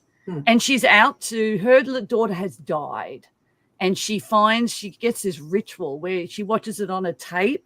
And I really like the fact that she was using old media, and it was somewhere in Russia where they're showing someone, you have to kill someone, demonize someone, and that demon's got to then put the soul of the person who died the same way as the other person into the body to bring them back. And so basically she gets these kids because she wants this girl. She's half blind. Her daughter was blind. And there's a strange little boy running around who keeps eating everything. And if you've got anything that's with teeth and teeth smashing or cracking or breaking or swallowing knives with your mouth. So hold on. So she sends me that text, right? And I'm thinking like, oh, she hated this film. And so we both meet outside of the theater. I'm like, so you didn't like it? She says, oh, it was great. Okay. And then what does she do 2 days later on Cheap Tuesday? She goes and sees it again. Okay. Which leads me to something here. Normally we have it's buy it, stream it, or see it for our rankings. I am incorporating, as of this culture clash, a special Aaron ranking. Aaron, is it a scream it? It's totally a screamer. You need to see it twice because of just all the thing. I mean, it's beautifully shot. The guys go to close-ups. The music's amazing, but and for even horror fans, it's a hard watch because there's no light in it. There's a couple of light bits, but there's no humor in it at all. There's nothing funny. This is straight. It's creepy. And this is why my wife is the horror movie expert. Yeah, so I know that people will go, and I'll say to people, you really have to, this is not lighthearted. This will, if you've got issues on certain things with grief, people dying, body horror, this is not The Substance. The Substance was quite funny in the end. It was a funny body horror. There's nothing funny in this. Okay, so which leads me to a question I have for you, Aaron. Yeah. Because earlier in the show, we were talking about things in fandom. And I want to ask you, being the horror movie aficionado that you are, over the last 10 years, we've seen horror kind of make this interesting turn with Blumhouse films, Jordan Peele with what he's been doing and things like that. What do you think? The Purge movies. What do you think of the current state of horror films? I think I was watching the stuff on TV about Lacey talking about like the fandom and how it's gotten a bit bullying going to conventions. I'm going to tell you what isn't horror. Horror's been the same forever. I don't think that there's things where people get on there and say, excuse me, another drink. They don't get that social media put down. If you turn up to something and you're dressed as whatever in a horror outfit, because it's not perfect and no one has to be, there's no sort of like, well, you're not wearing the right shoes and you're not looking like this. And you don't have to go back to a company and say, look, what Kevin has to do for his, going, oh, well, you're not wearing the right Ash shirt or the blood's not exactly right. We don't get that in horror. We just turn up. Yeah. So it's a whole different. She will kill us. She Yeah. will kill us. There's a whole different thing with it. They just had Monster Palooza where people just turned up in amazing outfits, but no one had to. It wouldn't be sitting there going, oh, well, you didn't do that well or that. People could just turn up in whatever they wanted, and it's not looked on. So it's a different fandom horror. I think with A24 are the new. They brought out a lot of the Hereditary and the weirder stuff. So they're now the number one Megan studio. And the brothers said what they loved about it, because I think these brothers might be on, certain, the spectrum. We'll go spectrum. Both of them are just, you got to watch them. They're all about the movie, but they go, we know nothing about business. Can't do business at all. It's not us. We're all about the creative thing. A24 let them do whatever they wanted. Their final cut, the music, everything. So I think that's the big thing with the horror. And then I think also a lot of I think it's going back to basics. And that's what these shows, like these movies that are coming out, like Hereditary, like with the Talk to Me and all that, these sort of movies are coming back to their roots, rather than they're not the big blockbusters. You can get the stuff, but you just get bored. Do you think that you said it's going back to basics? Do you think that there was a point where it maybe sort of tilted a lot of people were talking about like Terrifier or Terrifier 3 or something, where people were like throwing up and leaving like hardcore horror fans were like leaving the theater? And I got bored in the first 5 minutes with Terrifier. So Terrifier is, I tried and it was so stupid. And that's when it gets so stupid, and if you don't have a connection with people in a film, I don't care. And so when they were making all those films like, See Paris Die in House of Wax, or what was it, those movies. Yeah, like the really hardcore, like gory gore. Yeah. Or they're just, let's body count. But I can't sit through the screams. I find them boring. She's always made a good point to where when it comes to any type of movie, specifically horror, you got to be able to root for someone and like something. Which is why she didn't, and I didn't like the Evil Dead remakes, Yeah, because they're all idiots. I mean, but they didn't create anyone. They didn't give anyone. I don't mind if people fight for something. They might not win, but as long as they fight, or you've got to have someone who is likable. And there are some films. Eden Lake. It's got Michael Fassbender and the girl from Yellowstone who plays, what's her name, Kelly, whatever her name is. They made this film, and I find it too nasty because there's no one likable. They do the most stupid things that they deserve to die. And when you do that, I just get annoyed and go, you can all die. Before we go, though, we just want to mention that if you haven't already, our favorite TV show of the year has been Mobland. Make sure you check that out. Tom Hardy and Pierce Brosnan and what's her name from 1923? Helen Mirren. About a mob family in London. Go check it out. It's awesome. Definitely bring it back. It's only for certain people. It's an amazing film. And if I still bought stuff, yes, I would buy it. And I'd watch it again. And see, again, real quick. I'm not a horror fan, but when Aaron says something and posts about it and said, no, this is something that, because, murder shows and drag queens, that's my stuff. I'm not a horror fan, but when Aaron says something, this is when I say, these are my Rotten Tomatoes. This is like, it's on my list to watch. It will not be a watch with Dave, because of what you've discussed. I think you enjoy the psychology of it. I think we could have a really good discussion on why I hate this woman so freaking much. It's on my list. Yeah.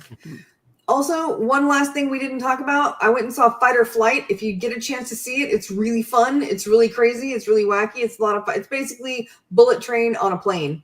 Josh Hartnett, right? Yeah. And it's really good. Yeah. We're just wrapping up talking about the movies, which leads me to real quick. Also, there's somebody else on that's part of the Fandom Podcast Network that we would be remiss if we didn't mention him because he's just as important as everybody else here, but he also was an early contributor and has been with us for a very long time. That's the Lethal Mullet himself, Adam O'Brien. Yay! And his unique style and coverage of all things fandom, especially his love for 80s action movies and martial arts films and everything like that. He's shout out to Lee Fillingsness too, who took over for my co-host on Blooded Kings. And just a few other people too that I want to just recognize. Yes. Oh. Shout out to my hair metal, Mike Simmer, co-host too, my hair metal council as well. Yeah. We mentioned John Mosby earlier. I need to thank David Lozano, who's been a regular contributor for us as well. Amy Nelson, Haley Stoddard for Union Federation as well. Yeah. Michael and Christy Morris, especially in the early days of the Fandom Podcast Network, were wonderful contributors. We mentioned Alex Autry earlier. Piece of junk guys. Yeah, so everybody who's been a part of it, Dan Hadley with everybody, Type 40, thank you because you are as much a part of this network as everybody else, and you've been such amazing contributors. Real quick, too, Kevin, help me out because where can people find the Fandom Podcast Network on social media? Well, we're now on Blue Sky at FanPod Network, so make sure you check us out. We're also on X at FanPod Network, Instagram at Fandom Podcast Network, also on Threads. So yeah, check us out there. Yeah. So you can scan the QR code again, go to our main homepage at fpnet.podbean.com. Guys, Jennifer, so great to have you here. You're always, thank you for joining us. You only make a cameo appearance, but you're still part of the family. And give me a platform to just run my mouth. Haley Atwell, Haley Stanfield. When I talk about gatekeeping, I'm sure someone will say that dumb purple hair. I don't have enough. And I feel a center stage thing coming on. Are we all in, girls? Yes. The witches of East. I think the network's about to get taken over, Kevin. Let him. Lacey, as always, we love having you being part of the network. It's been wonderful, and I know you're off of social media, but people can find you on Letterboxd. Yes, I'm on Letterboxd. I'm on Discord, and I'll be at DragonCon. I volunteer for the military sci-fi track in the Westin, so come by and see us and say hey. Kevin, people can find you when you're not messing with 3 seashells. On all of the socials, you can find me at Spartan Phoenix, Spartan_Phoenix. There you go.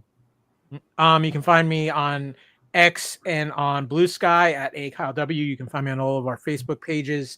You can find me on Instagram and Threads at AKyleFandom. Kevin, I am going to give you the spotlight for just a second because I think you and I have we should have things to say. If you want to say something, it's been 10 years. It's been a ride. I'm giving you the floor and giving you the stick of this culture clash for a few minutes to say whatever you would like to say.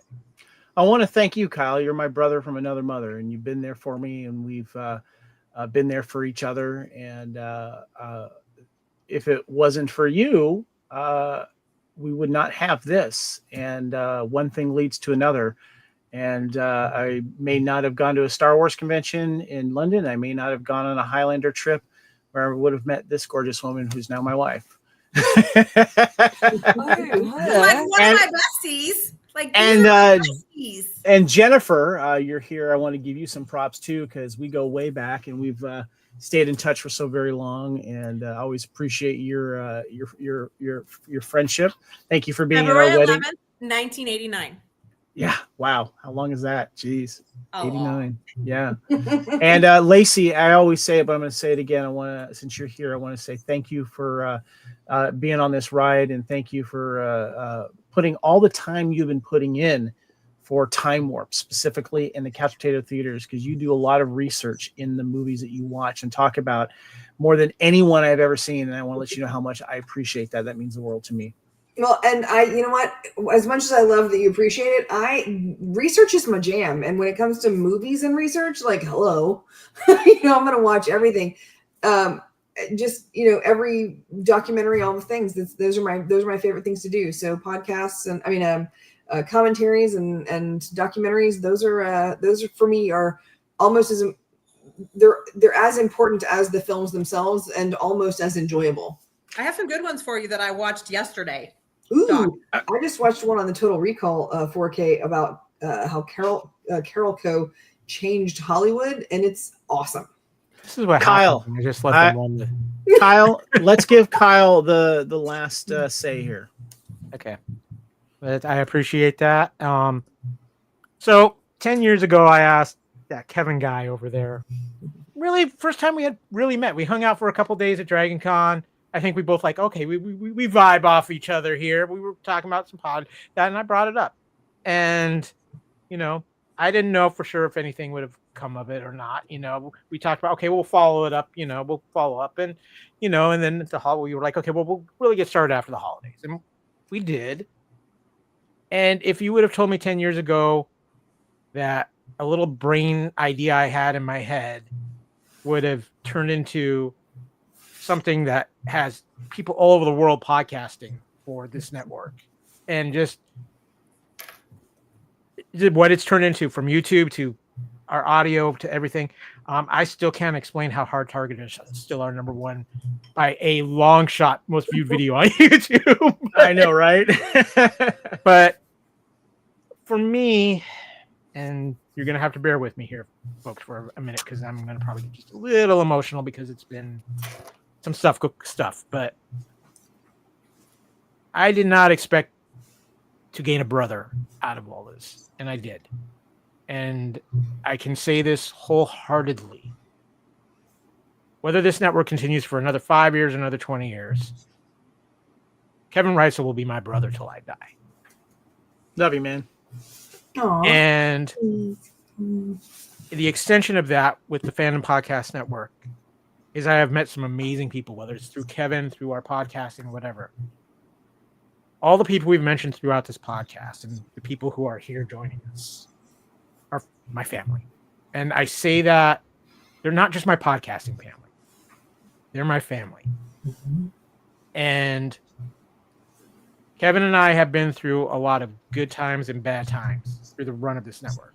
We've been through COVID. We have all, in one way or another part, been on the ride that Kevin went through to finally get married and be with Aaron. And they are the first couple of the Fandom Podcast Network. Mm-hmm. And according to Highlander Heart, so are we. And to have you, Aaron, make Kevin so happy, and be able to have you as part of my family. You're basically my sister-in-law. Come on, let's be honest here. I have been through some rough times over the last year, and there are people that are on this screen and people who are not here on that screen who have been there for me, whether they even realize it or not. And I love them all for it. But what I love more importantly is what we have become here as a network and as this family, whether they're people who are just associated with us or people who are regular contributors. Kevin and I made the decision when we started this, we would never do it for money. And we never have. Yes, we have the TeePublic store, and that's a little fun. But we like having our logos out there. We like seeing people wear the shirts. I mean, yes, it gives us a little kickback. Kevin and I have paid for this out of pocket for 10 years. And we didn't do it because, we just want to. We did it because we love it. We do it because we love being with our friends, being with our family, and putting this out there. And when I have somebody who reaches out and says they like what they're doing, or they liked an episode, or whatever, even if they didn't, and then they bring in some constructive criticism, it makes me feel good because I know we've impacted something. And we try to have fun around here. We don't try to get super serious with things. The world has enough seriousness in it. Whether you agree with our opinions or not, that's not the point of this. The point of this is for everybody to get together, be able to share their thoughts and opinions in an open forum, and talk about what they enjoy. We talk about it here at the end of every episode of Culture Clash. Enjoy your fandom. Never be ashamed of whatever your fandom is out there, because it's yours to enjoy. Don't let anybody with negative comments or negative feelings take that from you, because it's yours and you hold on to it and you cherish it because you're not wrong. I don't care if you love Star Wars. I don't care if you love G.I. Joe, Transformers, My Little Pony, Rainbow Bright, horror movies, whatever. It's yours, and it's what makes you happy. And that's the most important thing, is what makes you happy out there. Norman was here earlier. I got to say it again. As much as he downplays it, this network doesn't exist without Norman. I mean, Kevin and I would have done our thing, but not at the level we do it now. And Norman's had a battle for the last year, and he's on the bright side of it, and thankfully so. And I got to say it again, we love you, Norm. All the contributors, Lee, Adam, Scott, Nathan, Derek Marsh, Lacey, Jen, Aaron, the people other podcasters who've come on, the Woloskis. I know this is going to sit well with everybody. I got to give a shout out to David Senden, who actually gave me my chance to get into podcasting and kind of opened a door for me and gave me the experience that pulled me into it. So, but everybody who's helped us, contributed, F. Bromnick-Ash, Anthony DeLonges, John Mosby. We're here and we're better because you guys gave us a chance. And we love you. Love it. We want to have a lot of fun around here. We're going to have a lot of fun around here. And we got a lot of fun coming up. Movies are back. And between COVID and writer strike, it's been a while. The movies are back. And it's great. We've got some great stuff coming up. We've had some magical times. We've had weddings. We've had crazy cons, everything. But it has been my honor, and I know I speak for everybody else here. It has been our honor and our pleasure for 10 years to feed your ears with hopefully some very fun and entertaining podcasts. And with that, I'm going to get off the emotional train now, but I just want everybody who's listened, who's contributed, who is here, and has been part of this, and this little idea that I threw out to Mr. Reitzel. Thank you.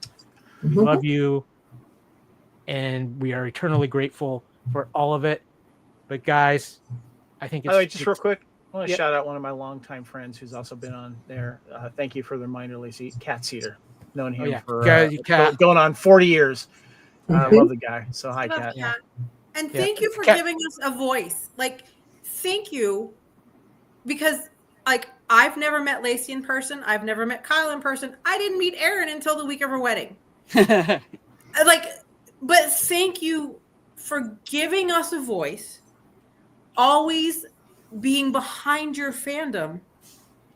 And my opinions do not match her opinions or your opinion.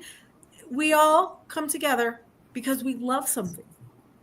And over the years, I love you and you and you. But thank you. Thank you for providing this platform and for giving us a voice and listening to whatever and being there on the backside for the shite we go through. We love it. And also, I mean, it's extended further than that. I mean, I have my kitty that I have because of Kyle, and I have made really good friends with Kevin's daughter, with Camille. We get together, we hang out, it's transcended pod and gone to real life, like IRL. It has. Yeah, so that's awesome. Love you guys. Thank you. It is family. It is. Yeah. Pardon? Put the content on. It's fucking family. Yeah, it is. Thank you. Fucking family. And I love you all. Love you too. Thanks, guys. Guy, see what happens when you just open your mouth with a little idea. That's all I'm saying. Yeah. And you have amazing people who... Oh, yeah, Cobb, can you just wait till after Dragon Con to talk about it, man? I got stuff going on, bro. I think that's what I said, right? Is that what I said? Yeah, something like that. Yeah, I think I pestered you. And then there's this girl. There's this girl. Yeah. Guys, thank you so much for being here. Everybody who's watched, everybody who's listening to this podcast, thank you for so much being part of the Fandom Podcast Network. We are nowhere near done, and we are going to have a ton of fun. And guys, Aaron and I are heading back to Australia, so yay! See you in October. Yeah, exactly. But guys, to all of our other listeners out there, thank you so much. We do this for you. As much as we enjoy doing it, we do it for you too, and that is the truth. And that's what's important. But guys, as I have said for 10 years now, the most important things: respect each other and enjoy your fandom. We have done this thing, and we are out of here.